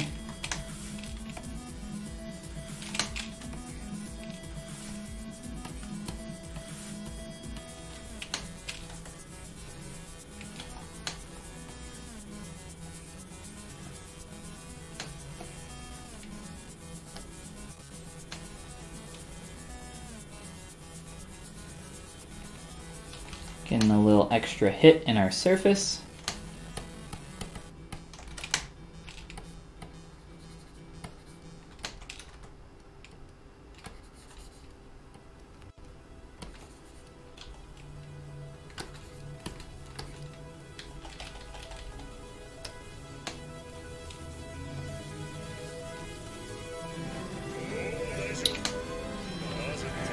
Low dab. Welcome to the stream, and thank you for the follow. How's it going?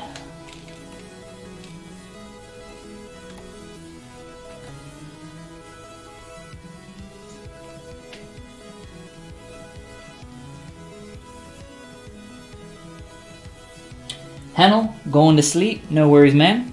Catch you next time. Go get some rest.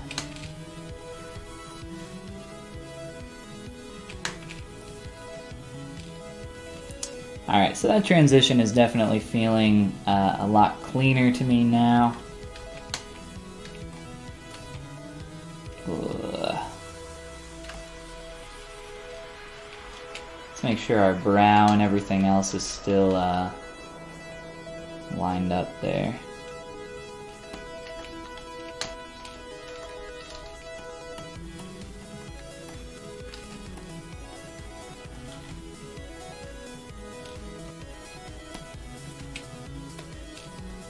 Toggle our poly paint back on, and we can match up some angles here as best as we can. Let's see. And then I've added a little more volume to our lips, which is affecting the silhouette coming down to the chin. I mentioned this when we were starting this character, that he's got a pretty flat face from the 3/4, and that's not an incredibly appealing shape from other angles in 3D, but I think just pushing in a little along the cheek line there can maybe make that a little bit closer to what we're looking for. The essential line that we're looking from is top corner of the eye, brow coming down, so we got a little extra, and then like flowing back on the chin to get that like concave curve there, and yeah. And we got a few extra things going on up here that change the surface direction some more. I'll just kind of sculpt on that, clean it up, but my ASIM over here is messing some stuff up, so let's fix this. Make sure I didn't screw up too much.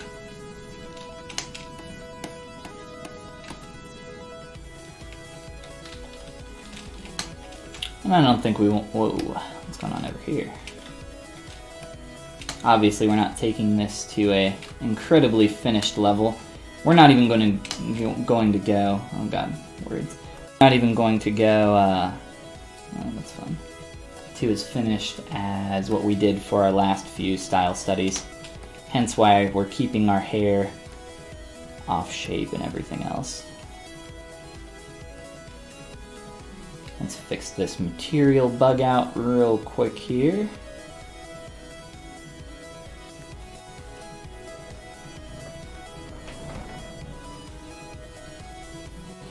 And we'll just get like a few of these cuts back in here to make sure that that's Just breaking up the surface down there. This one got a little janked up.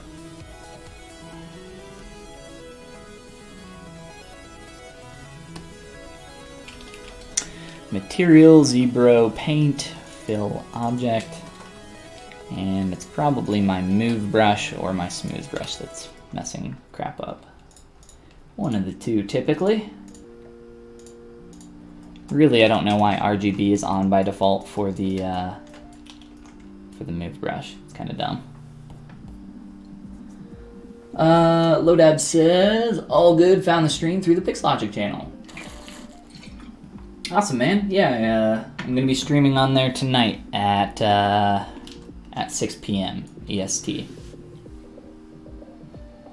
Punch, gotta get to work. Check in later this week, hopefully to see the zombie version. Absolutely, man. You have a great rest of your day. Thanks for coming and hanging out.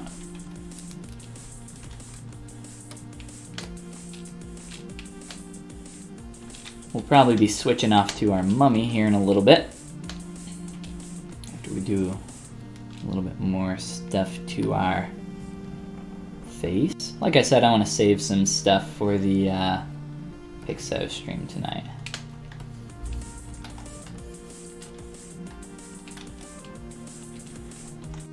So I don't want to change too much more. Let's save this boy. And for those that have not yet seen, I'm going to load in our mummy.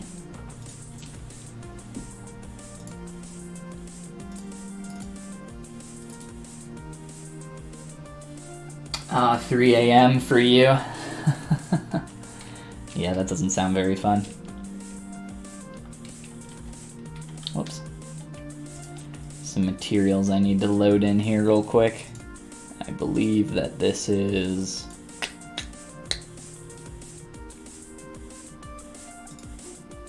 Let me see, I think this is the metal material.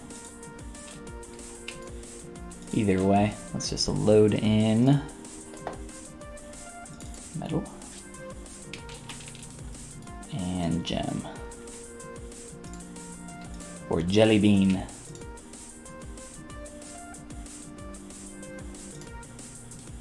So you can load in materials over other materials so that if you have them applied elsewhere, it will replace all the rest of those.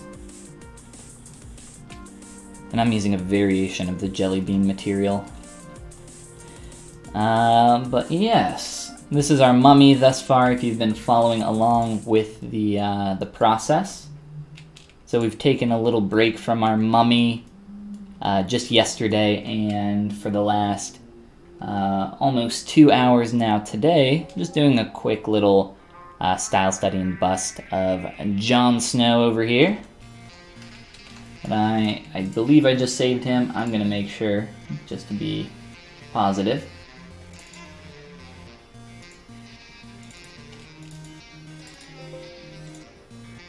And then I'm just gonna plop him up over here somewhere. Johnny boy. And we are going to start working on our mummy. Or get back to working on our mummy. But before we do that, we want to import our reference image.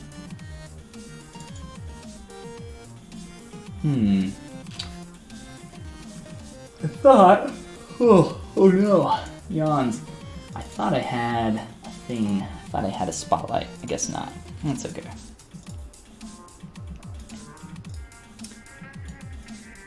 So the entire point of taking a break there from working on this was just to rest our eyes and get us in a state where we can start to see a lot of changes that we want to make. I've blocked in a lot of the stuff that we want here, but maybe proportionally there's a lot of stuff that we can tweak. Let's save a spotlight really quick. I do have a spotlight. Oh, huh. I'm dumb. Oh well. Alright, so yeah. The objective of this mummy character was to really get in and focus on silhouette for this character specifically. So I've moved on to a point where I started doing some internal form changes, some internal lines. There's still some stuff that we need to do here with like merging our legs together, making sure that that is blending properly. But when I merge the legs together, it's going to cause some issues here with our geometry. I can maybe, let's see, I can maybe do some of that. I'll show you what's going on here, just real quick. So if we have our geometry, let's see, make sure double's on. So if we have any geometry that's going through to the other side, specifically of the symmetrical axis, anytime we want to mirror or anytime we want to remesh or dynamesh or do anything like that, it's going to cause a ton of problems, which is why I haven't exactly made that change yet. So I'm probably going to do that once we get into posing, which we have not begun on yet. But like I said, I've started to work on some of these internal lines. Started cleaning up some of these form changes going on through here and just playing with some of this. And we're going to continue that today, but let's do a once over of this gal and see what we want to work on first. Just find some little, or a lot of these little areas that need to be adjusted.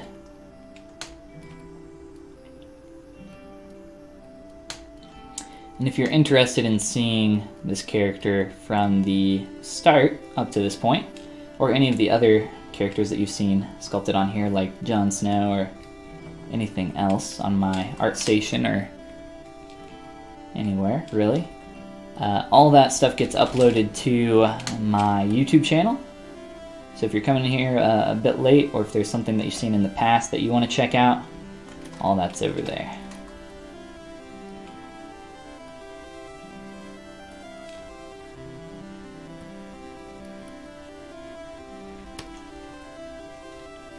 And I had some poly paint on this. I don't think I do anymore. Yeah, it's gone now. I'm gonna do a quick little sample and fill here. Just a solid color. Just to see how that's feeling. And I think the area that I was kind of focusing on last was up here in the shoulder girdle, as I was beginning to work on some of these transitions for the deltoid into the pec and everything else. So let's get a little bit more of that. Maybe start to get that line to go a little bit more the correct direction there. A little bit more, let's see.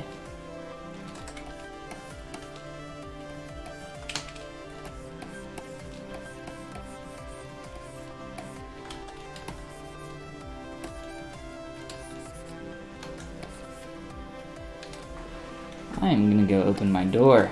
It's getting hot in here. Whoa. Got some weird poly paint stuff going on there.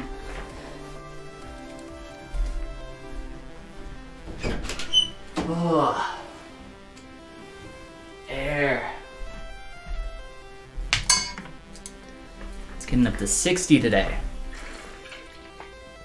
which it's been normally like around 45, so I guess fall decided to come back.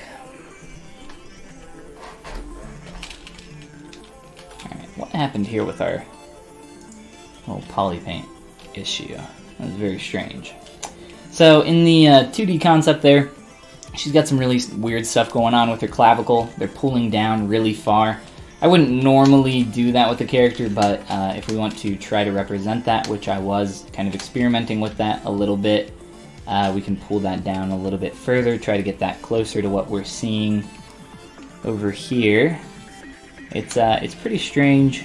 I don't think a lot of thought was kind of given to it, and I would prefer to kind of try to improve upon this concept where we can. So any area like that, or like I said, maybe around here in the deltoid as we work on this transition a little bit more. Anything where a lot of these internal lines, like I think this is maybe supposed to be your belly button, but it's extremely low. It should be above the hips. should be more in line with the elbows up here. It's where you would expect a belly button to be. I think a lot of these internal lines were just kind of done really quick with not a ton of thought given to it, which isn't a bad thing. We just have to recognize where some of that's happening and try to improve on what we can. So let's try that. Let's try that a little bit here with the clavicles first. Saying whatever, welcome to the stream and thanks for the follow.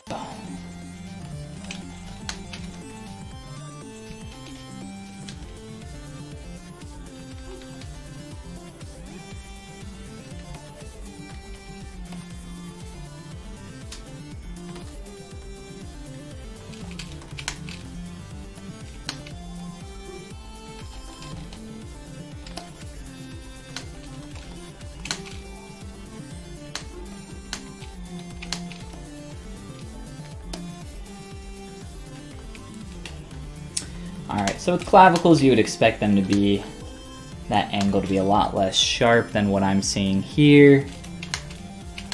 So let's maybe try to improve upon that a little bit. Maybe we can find like a nice in-between compared to what's going on there.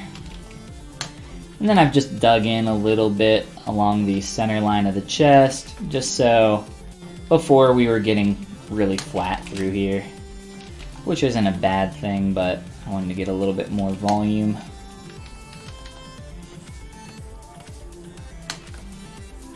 We decided not to sculpt individual breasts, instead just focused on creating a block out for the basic shape of the wrappings that would be around there. It makes it easier for the method that we used if you've been following along already for the extractions. Makes that a lot easier. Same thing up in the face. We're probably going to be tweaking a lot of stuff up there, but we'll get to that in a little bit. Let's continue to focus in here on some of this.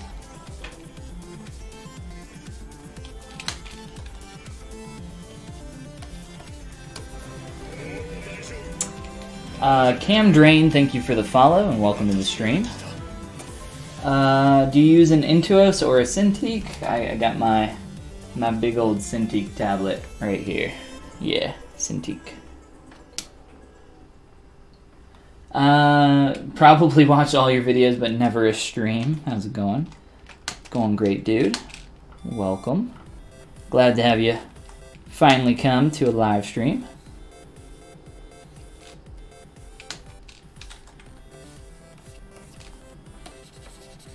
I don't know if you've seen any of the mummy videos thus far, or of the VODs up on the YouTube channel, but what the hell, this is like so dirty. What's going on in here?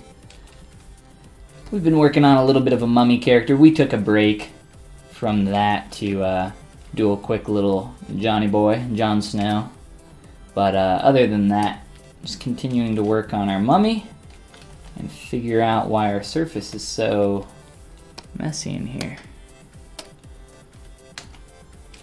Very, very messy.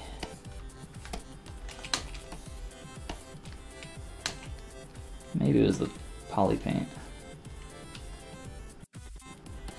I don't know. Let's move our light. Yeah, I think the poly paint was... Yeah, it's a little dirty, but I think the poly paint was playing a little trick on my eye.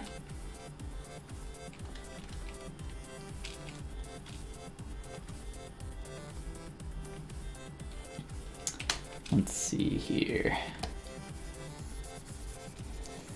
I don't think the clavicle even needs to be extremely well defined.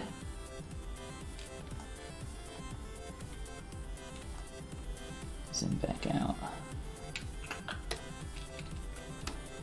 Alright, so a little bit more work over in the top portion of or the front portion of the shoulder girdle. But like I said, some of these internal lines in the on the body in general, very quick, not a lot of thought given to them. Kind of similar there with the belly button. It's way too low. Oh no. I kind of would like to... Oh, you know what? We totally have not done any wrappings around the legs at all, have we? We should do that, shouldn't we? Let's do that really quick.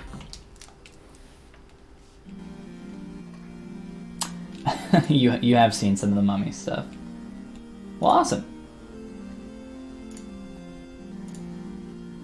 Well, welcome to your first stream with the Folly Gang, as I have coined it.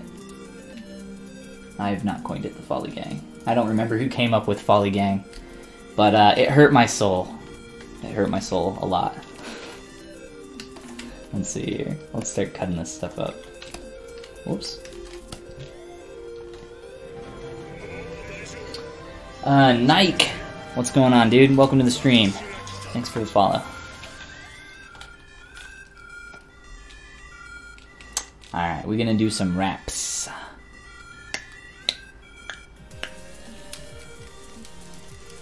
How do I want to do this? Let's start by...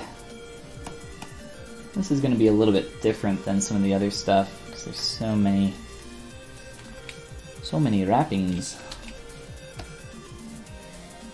Or you know what, I don't need the close holes there. And if we got some new people joining us, as always, feel free to ask any questions about my process or anything else. If you have no idea what you're looking at, this is ZBrush, doing some digital sculpting right now. It's just high resolution 3D modeling. These are going to be asymmetrical. Let's see. But yeah, let me know if you guys got any questions. I'll do my best to answer what I can, or lie about what I can't. I'll just pretend I know what I'm talking about. It's worked pretty well thus far.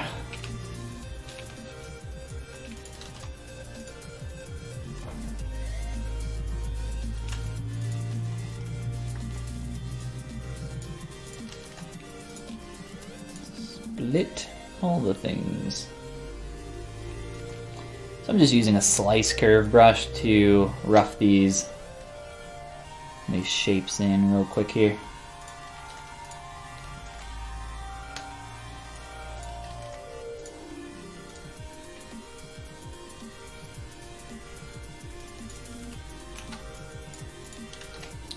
They don't need to be perfect right now, I just need to get the basics. Let's see.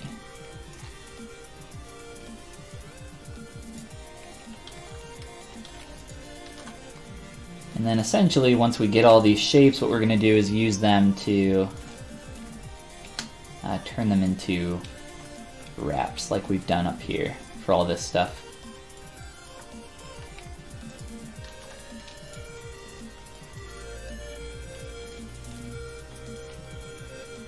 Need a little extra one down there, that's fine.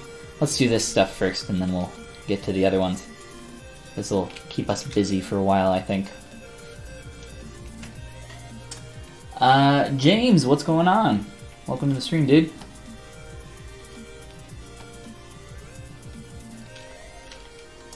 Alright, so remesh this all the way down. Remesh all of these. It's pretty clean remesh.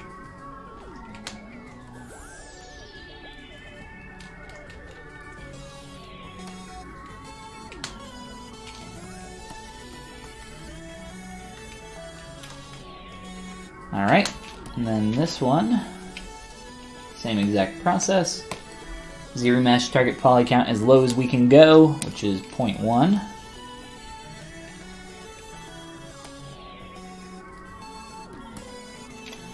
And then I might even delete some of these extra edge loops just to like clean that up some more, but I don't know. We'll play with it for a little bit here.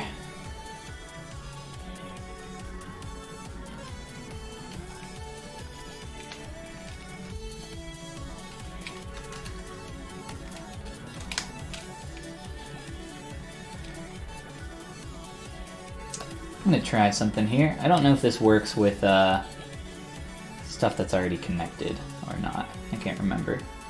I'm gonna try weld points. Okay, I think this needs to be an open face. So let me delete this polygon and then it should work. Delete, single polygon, and then weld. Nope, doesn't want to work. That's okay. We can just stitch that together. Not sure why that weld wasn't working. Maybe I needed to make the distance even larger or move them closer together. I don't know, being a little finicky. What's going on, engine? You like your new emoticon?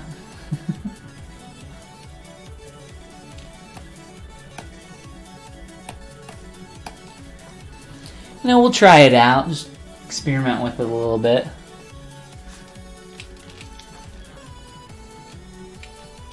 Ooh, we got the opposite problem up here. We gotta try.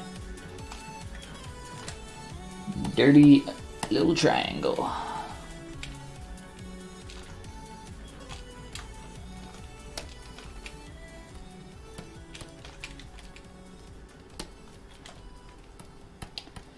All right. Oh, it is the same. We'll just do the same thing. Whoops. Z modeler, vertice stitch, stitch, stitch, voila. Stitch fix. Isn't that a thing? Isn't that like a clothing thing?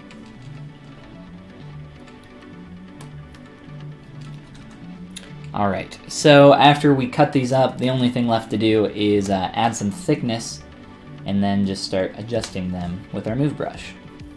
So to do that, we use extrude all polygons to add a little bit of thickness there, and then you have to make sure that you flip your normals after doing that, because if you don't, you'll be facing the wrong way, and we do not want that.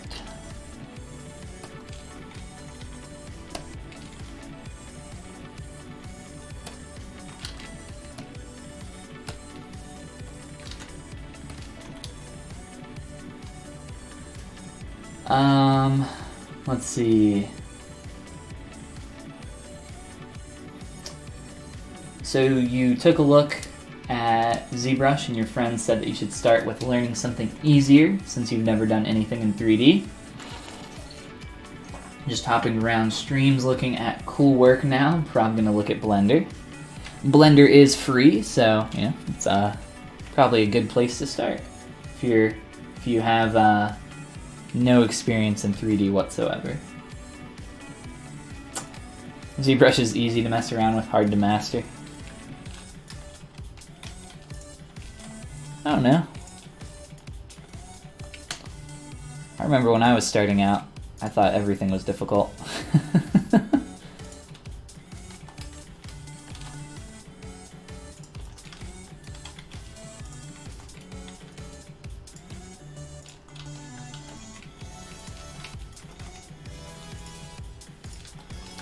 Alright, so I'm doing some quick edge loop creases. I've been doing these on pretty much all the straps, the wrappings, whatever you want to call them. So that later on when I subdivide these and smooth them out, they'll have a nice clean edge. It's been working pretty well. Overall, this technique has been working pretty well. And we can add, let me grab that poly paint color up there. And let's see.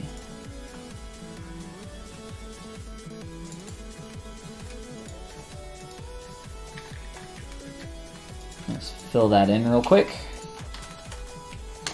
Just can visualize that a little bit more. See what that's going to look like once it's done.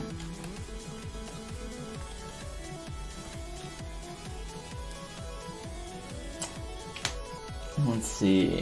Why can't this be more like ZBrush? Let's see. I'm not sure what this is. Maya is free too if you fake that you're a student. I don't know. I guess you just say you're a student and download the student license. Boom, hacks. Black Hat world over here.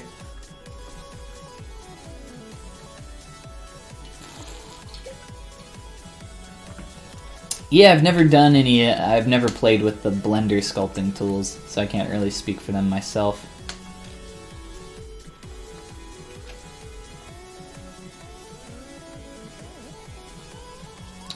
Yeah, I think ZBrush will seem really foreign to people as well, if you're experienced in 3D at all. Just navigating in the beginning is a little weird to get used to. There's a lot of edge loops in this, like too many. Let's delete some of these.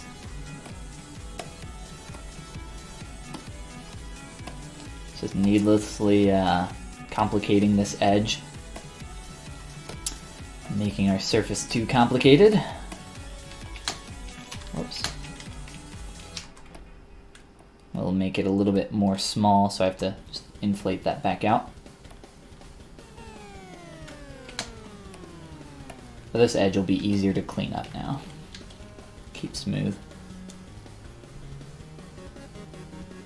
Let's see.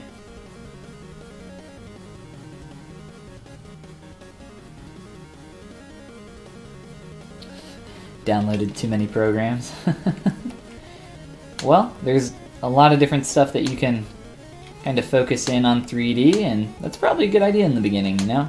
Try everything out, figure out what you like, what you don't, and go from there.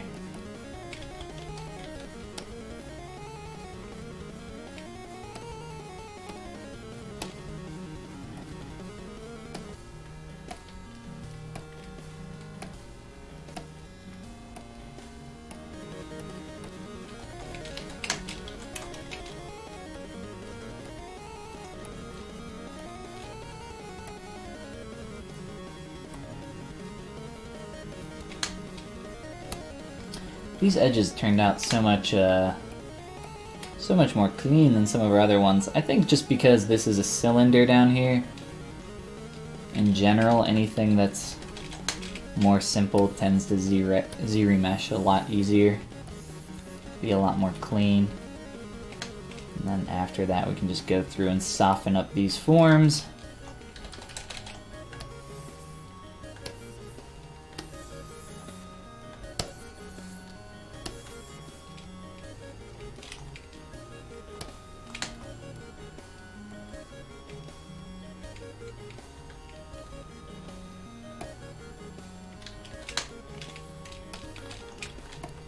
I'm going to continue to delete edge loops until we get a more simple shape.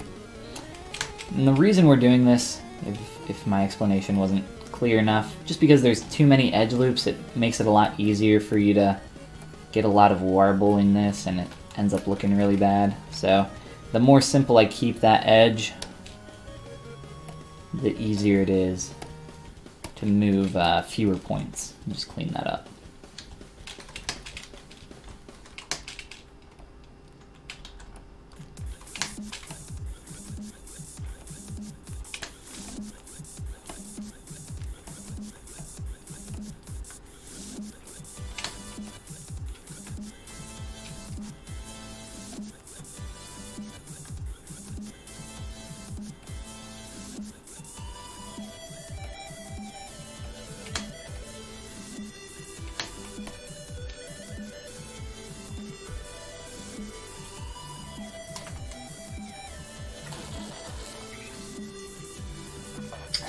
It gets really annoying to learn new stuff, but super fun at the same time. Well, if you're downloading every program in the world at once, yeah, I could see how that would be pretty annoying.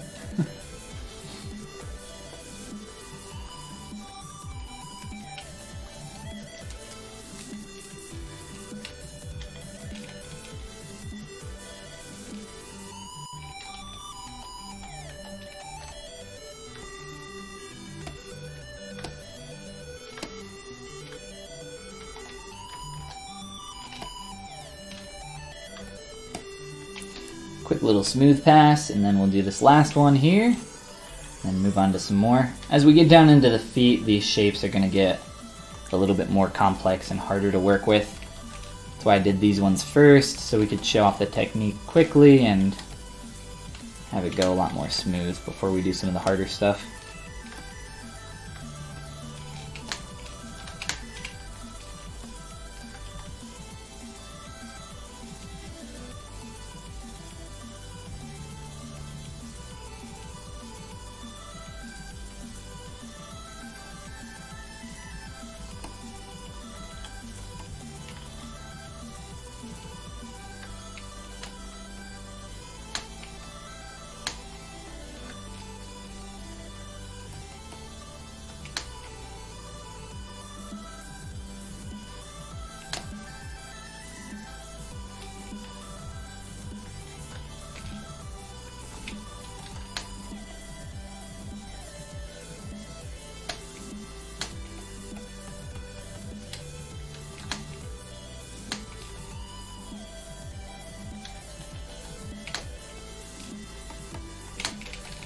Just trying to fit a little bit closer to what we're seeing in the concept.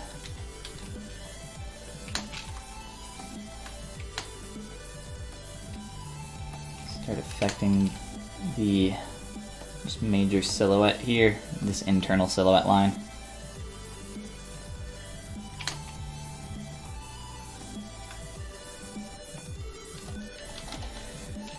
And let's see here. So there's like a little extra strap coming down. I'm going to say that that is this strap, kind of continuing on there, down onto the ground plane. So the way I'll do that, I'll just do this really quick with my cube tube brush.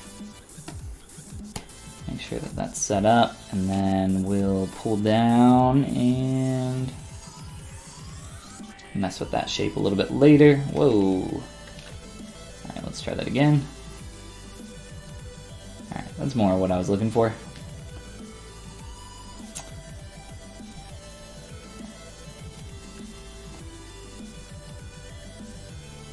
And I'll adjust the shape of that manually.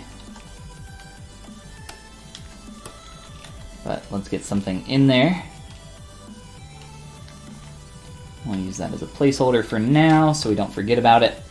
Let's see. So moving down the leg, we can get to our socks, essentially. Let's see.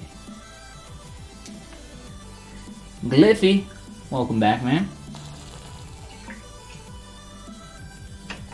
Yes, experience and technique will always trump tech. I would say in pretty much most cases, I would agree with you there. ZBrush is not going to probably be around forever. I mean, in the next year there could be something that's way more efficient, way better at digital sculpting than, what we're using right now. Never know. I don't think that's going to happen, but you never know what's around the corner. But, a lot of the sculpting... Whoa, what just happened? A lot of the techniques and stuff that you learn here are going to be very helpful moving forward with whatever the next, the next craze, the next big software update is going to be.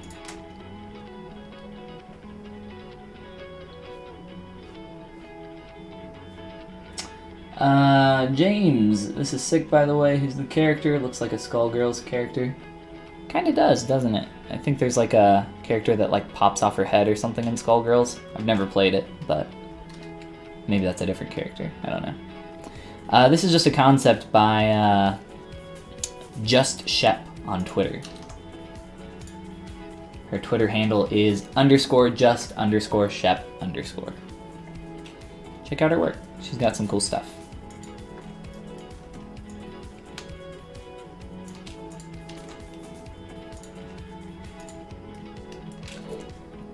Continue to slice and dice.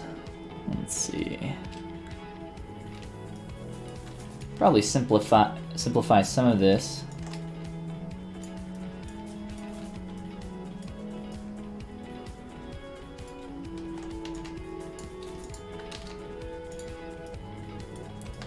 Start by getting some of these.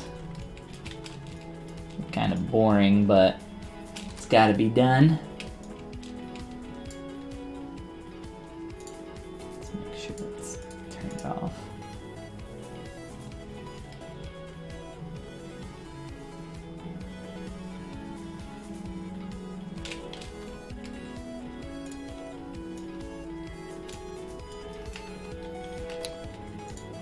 And I've just been deleting any of the extra geometry.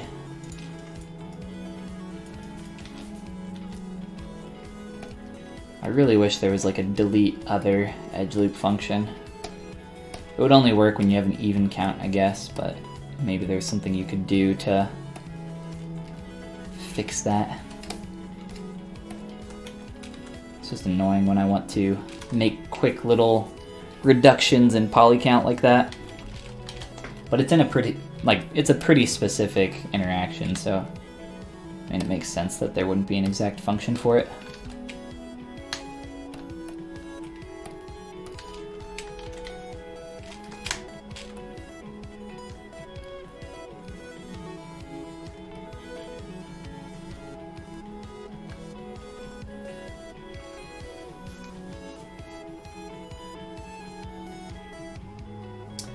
You already know this person on Twitter? That's funny.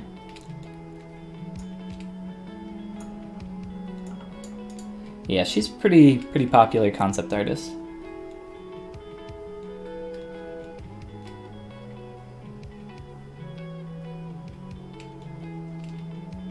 There's a delete other function, isn't there? Yes, but that's not what that does.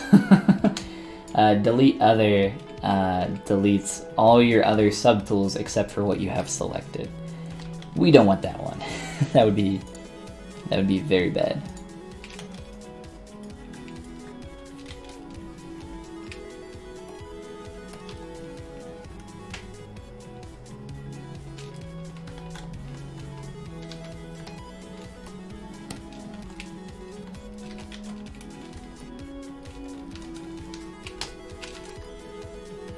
Yeah, if you have something like that, that'd be pretty sweet. It'd save me a lot of time. Even if it doesn't work on like cylinders, if it works on like strips, like poly strips like this back here.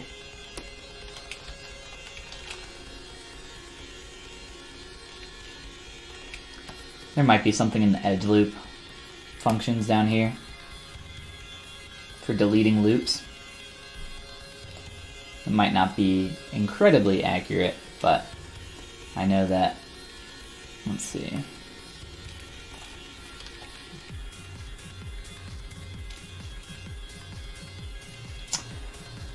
Whoops. Aspect ratio defines the maximum relative width and height ratio, allowing for each new polygon created by the delete loops feature. For example, if it's set to 4, then ZBrush will maintain the polygon. What does that mean?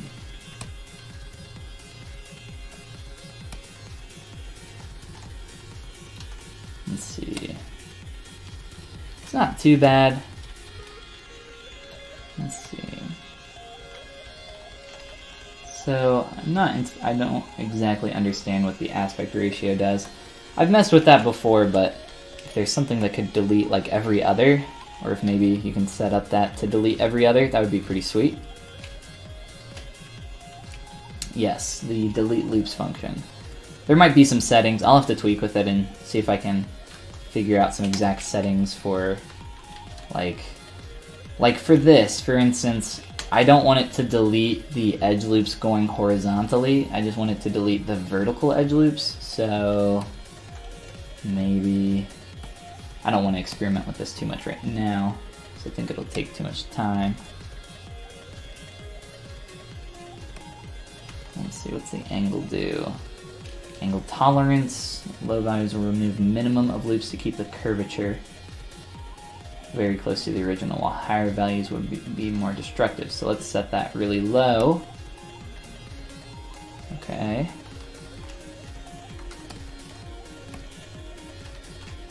It's not deleting any of the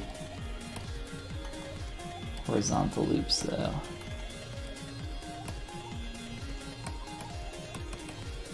Huh, Yeah, I don't know. I'll have to play with it later.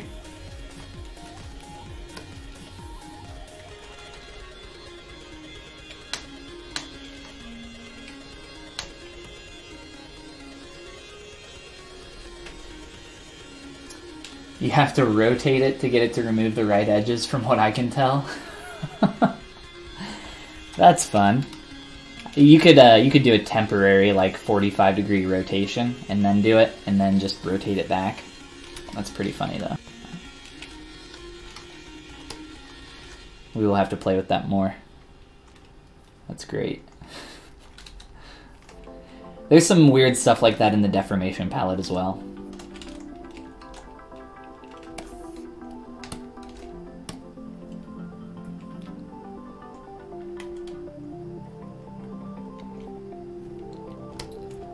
So now I'm trying to get some of these additional cuts through here. Let's make sure. Where do I want to slice that? It's probably fine. Split that off. So some of these like more complex shapes will be a little bit more annoying to work with, but it'll be fine. We'll work it out. And then some of these like triangular shapes, instead of doing a cut this way for like that piece there, instead what I'll do is I'll just have the base wrap underneath, and then I'll do like a secondary wrap. So I'll just duplicate this one and then make that cut so that it tucks up under there really nicely. Alright, that wasn't very good, but let me try that again. And then I'll like pull that up. It's a little hard to see since all this is flush right now, but we'll work with it a little bit. It'll make more sense in a bit.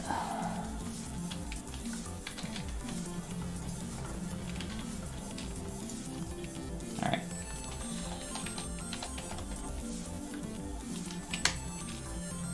Can probably make these ankles a lot more narrow. Coming up here through the foot. We'll have to make that with our. We'll have to make that change with our transpose tool, or transpose mesh. Do it all at once.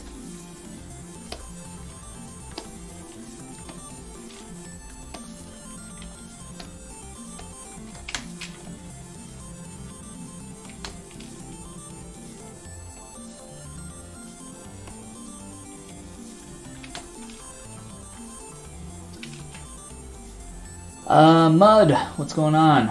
Let's see. I'm a 2D animator, and I watched a ton of hours of your videos yesterday to better understand the volumes of the face. Keep the good content coming. Super stoked to see you on Twitch. Awesome, man. Well, thank you. I appreciate it. Appreciate it a lot. Hopefully they were helpful for you.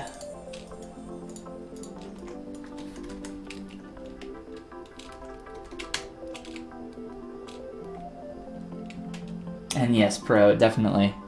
You didn't say it was perfect. Things rarely are perfect in terms of functionality here.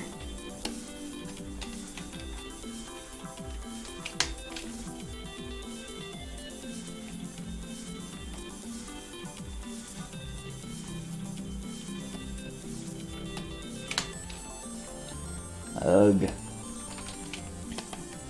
So many wraps. Just gets more and more complicated. Alright, so for something like this, I'm just going to do this as one piece, but when I try remeshing this, I know this is going to friggin' break and be stupid, so... Oh, and by the way, Mud, since you said I think you said you were watching the... I don't know which video you were watching. If you were watching this guy here, we did some more work on him today on the stream. So if you're interested in checking out the rest of that process, or no, it couldn't have been this guy because he goes up today, I guess. So never mind. But if you guys are popping in here a little bit late, all my videos go up on my YouTube channel. There's a link below, so you can check out the sculpting process on this guy.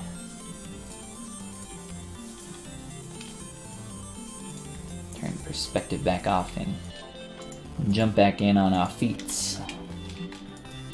Yeah, this is our mummy where she stands right now. I'll turn on perspective. Still a lot of stuff we want to do, even proportionally, for the silhouette. I've started to work on some of the internal form changes in the torso, but other than that, I mean, I'm not going to do too much internal stuff here. Like, I'm probably going to keep the form on the back as simple as it is right now. Probably clean that up a little bit, but that's about it.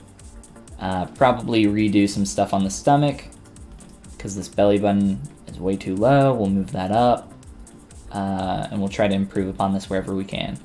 And then there's a lot we need to do up on the face, but let's try to get the simple stuff out of the way. Somewhat simple, I guess, but the stuff that kind of takes a while to mess with.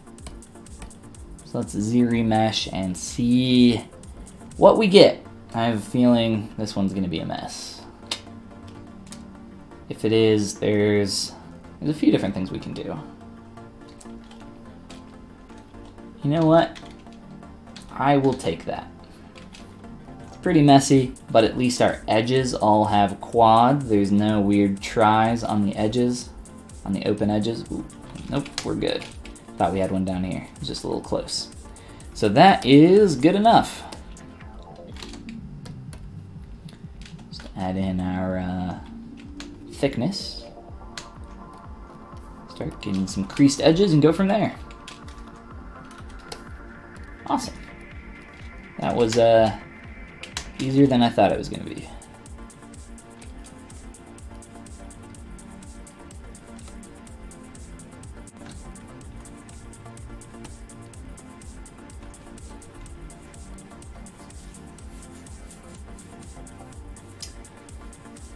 Let's see, do you have any tips for doing a stylized likeness sculpt? Take your time, work on it for a very long time, and get some other eyes on it. I don't know. There's a lot of tips. I mean, for the most part, like, I don't know. I feel like general advice is typically not very helpful, so I try not to give it too much.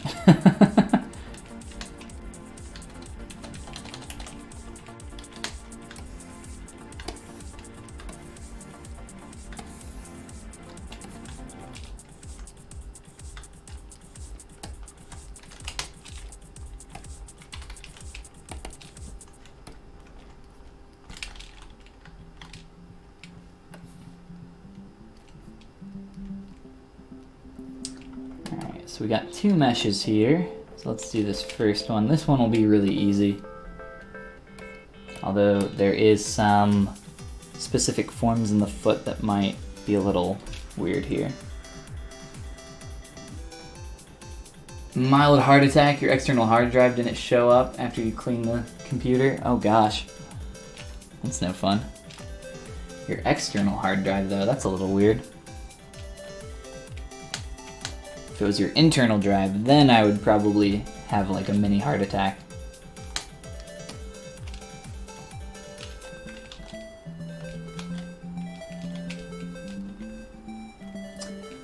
Do you need permission to post an image to share the studies that you did? Someone might find the approach helpful. I understand if it's a no. You absolutely can. Feel free to share links to your own work or whatever you guys are chatting about. I don't mind. The only thing I really just don't appreciate is when people jump in really quick and start spamming stuff, but that doesn't happen too often.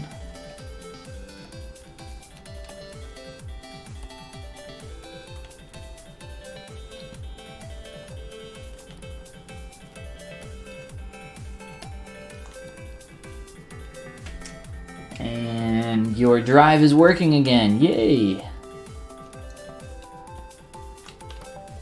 Yeah, it's always scary when you have little hardware hiccups like that. Let's see here.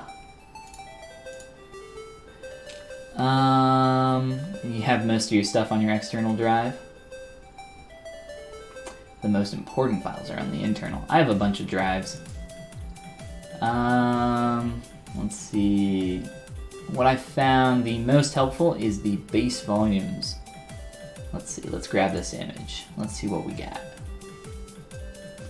So we got some little drawovers. So this is pretty similar right here to, and this is by Mudpick in the chat.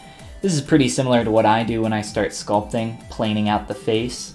I think you have a pretty good line here when you're working on rounding out the face. I would say that that's pretty close to what I try to do sculpturally. And then I think you got some good stuff in here for sure. Just looking at the profile there.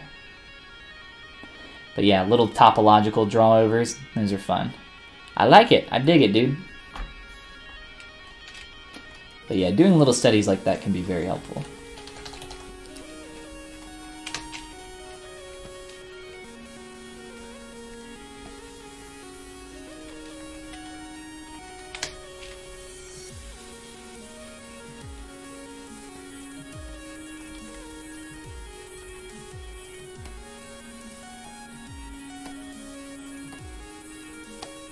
Try to overlap these and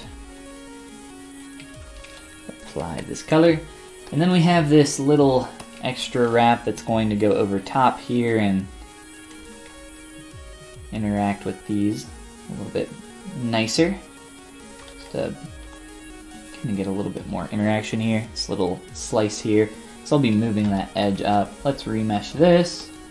We've been having really good luck with our remeshes on these wraps, so I don't know what's going on, but I'm not gonna complain. I'm into it. Oh, and just as I say that, we get this monstrosity. Let's see. Get a little point there. We don't want this star, so let's try again, just to try avoiding that star. I'm gonna try forcing this with the topological brush. Whoops. Let's see. Being dumb.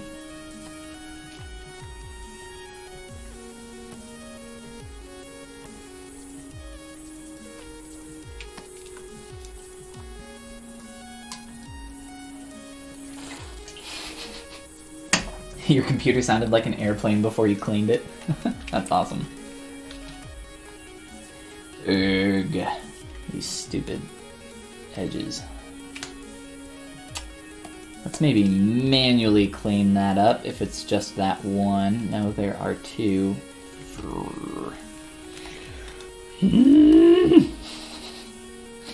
Let's see. I could try putting in a few of these.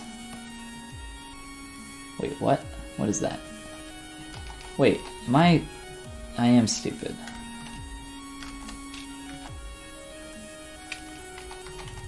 I don't know if that's a topological curve or not, but I think I was using the wrong brush.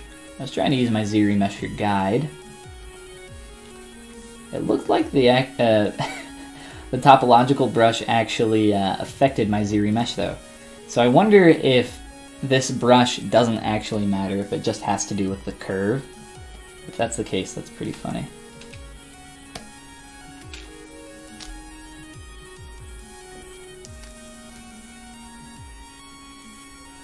Let's see. No, I didn't mean that you did drawovers of other people's work. I mean draw over topologically. So if you have an illustration and then you topologically draw over the form. Whoa, that was weird.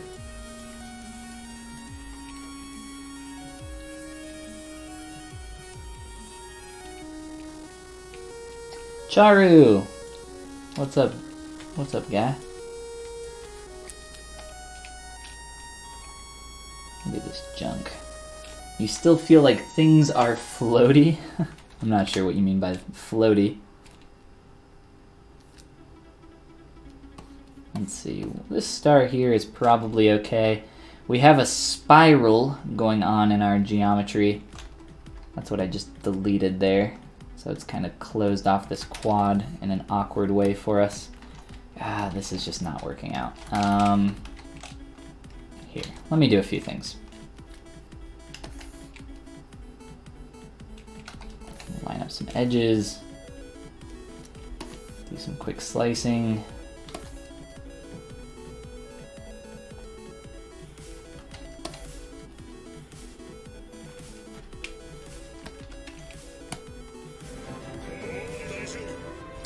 Oh, I cannot see who that is. Just 1 second here. Resin Dagum. It's a fun name. Well, thanks for the follow. And welcome to the stream. Alright, so this is kind of forcing my edge there to stay as a quad. And this is forced it even more so. Getting some weird topology going on, but essentially what I want is I just want my outside edge to be a quad, which is what I am now getting, so that's fine. Let's extrude.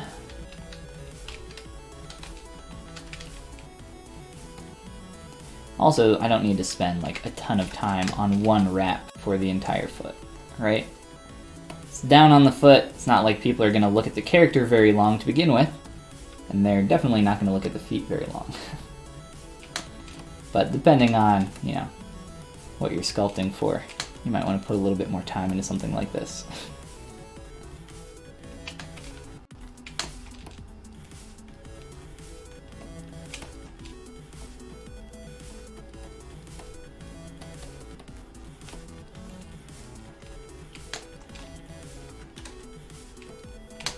Put on adaptive, or change your adaptive strength. Yeah, you can do that, or there's actually an alternative ZBrush algorithm. If you guys, I don't think many people use it too often. I don't know if you guys even know about it. I don't see people really talk about it too often, but with the ZBrush, you can actually hold the Alt key on your keyboard and click ZBrush, and it will use a different algorithm to ZBrush your object. So you'll get a little bit of a different topological flow there. Typically it gives poorer results in my experience, so I tend not to use it very often. But I don't really see people mention it too often, so we'll mention it here for posterity.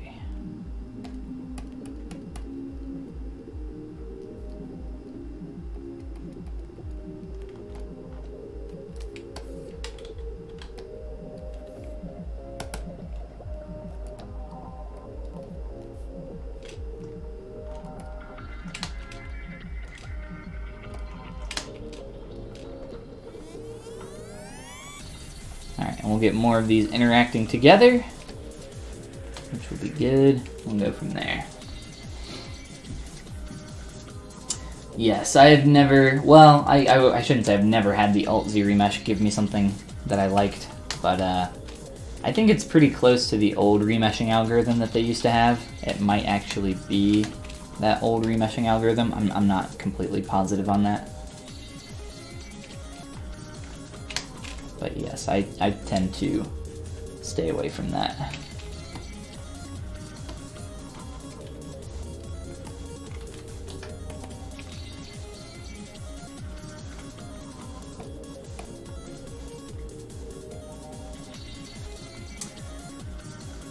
Let's see, how are we doing on time? I actually probably have about 10 more minutes here, so if anybody has any questions here at the end, let me know before I go. And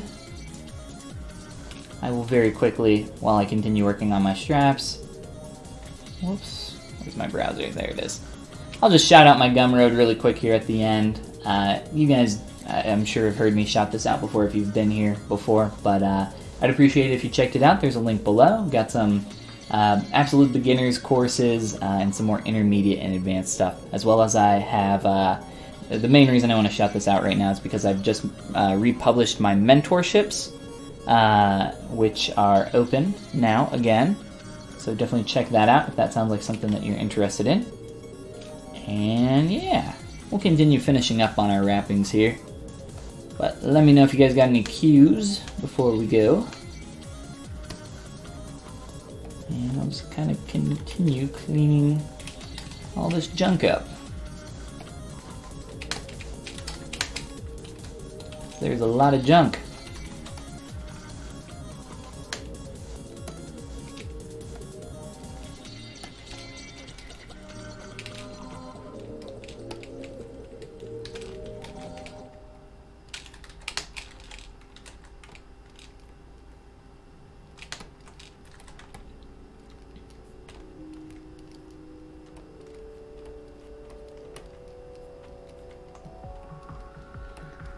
Anything where you gotta spin around a million times is always kind of annoying to work on.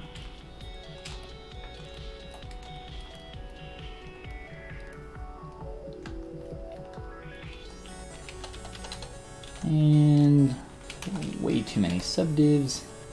I really just need enough geometry that I can kind of smooth this out and adjust the form once I subdivide it. Make sure there's no awkward little holes or anything. Other than that, I think we're okay. And I probably can even delete some of these subdivs if need be. Let's see, so we got like a little, one last kind of horizontal cut there. So we can do that real quick. And then I think we'll be good here. Favorite colors. I don't really have a favorite color. I don't know. I don't really think about favorite colors very often.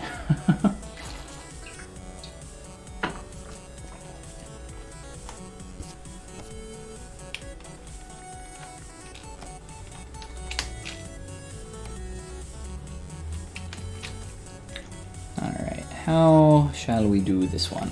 We can try doing a quick cut here. This will probably be a little bit more dirty than what we want here. Let's see how this gets Z-remeshed first. This will probably be really messy.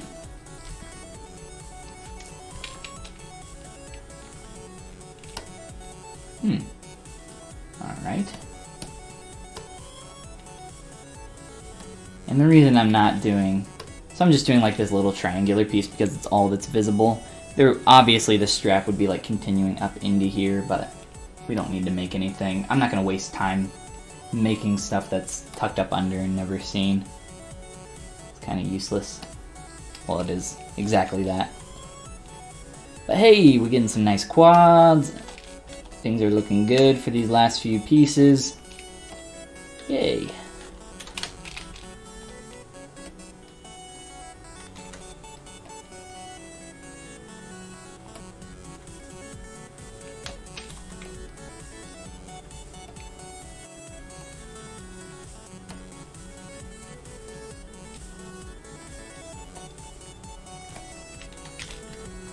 And quickly, give me some thickness.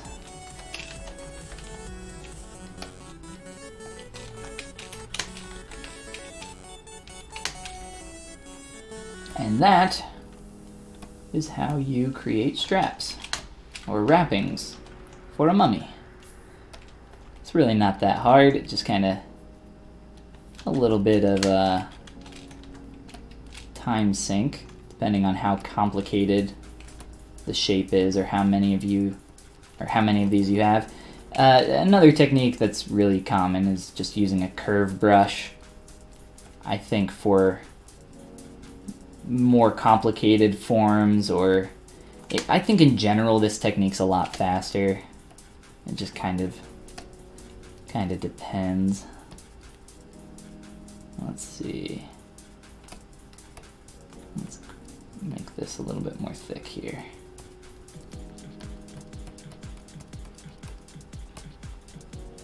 And make sure all that's tucking up inside.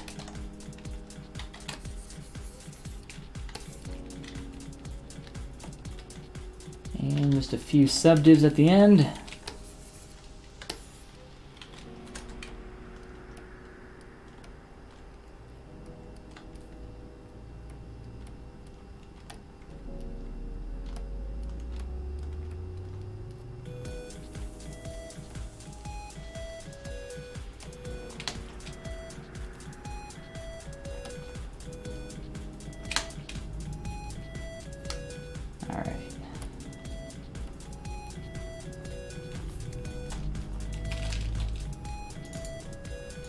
And I've been working with perspective off this whole time, just because when working on stuff zoomed in so close, it's really difficult with your camera, just because for stuff like this, as you start to get in really close, depending on where you're rotating from, stuff can like zoom around really quick and it can get very disorienting very quickly. So I partially turned that off for you guys, but mostly I just turned it off for me because it kind of annoys me. But I think that's a good kind of start down here. I would probably clean this stuff up some more, make sure that we're getting more overlap in the wraps, since there's a lot more going on down here. But again, it is the feet, so there's not going to be a ton of attention down here. I would like to decrease some of the thickness going on here. I think this angle's not incredibly appealing, so I'd like to maybe cut that back in a little bit more and drop this side down as well. Be a little bit lower, be something more like that. I don't know. We'll play with that in either the next stream or we'll see. Tonight on the Pixelogic ZBrush channel, I'm going to be streaming at 6 p.m. EST, so come on by. I'm going to be working some more on Johnny Boy here. But yeah, he was a lot of fun to work on, and if you guys are interested in checking that out, the beginning stages of this process, starting from a sphere, will be up on my YouTube channel in the next like 10 minutes or so. So yeah, we'll continue working on him tonight, and then we'll be working more on our mummy girl after we finish up on our style study on Jon Snow. But thank you guys for coming and hanging out. I appreciate it. Hope you guys have had an insightful experience, maybe learned something new. But let's find somebody to raid here at the end. Let's check out the browse page, see if there's any digital sculptors on. There's like never any digital sculptors on. Sometimes there's some traditional sculptors, but if anybody follows anybody and sees any digital sculptors online, let's try and find one. Let's see. Ooh, let's see. I think I found a sculptor. Not. Oh wait. Outside Lane is on. We'll give Outside Lane a raid, because I believe Outside auto hosts me from time to time. Yeah, Pro, good call. Yes. All right.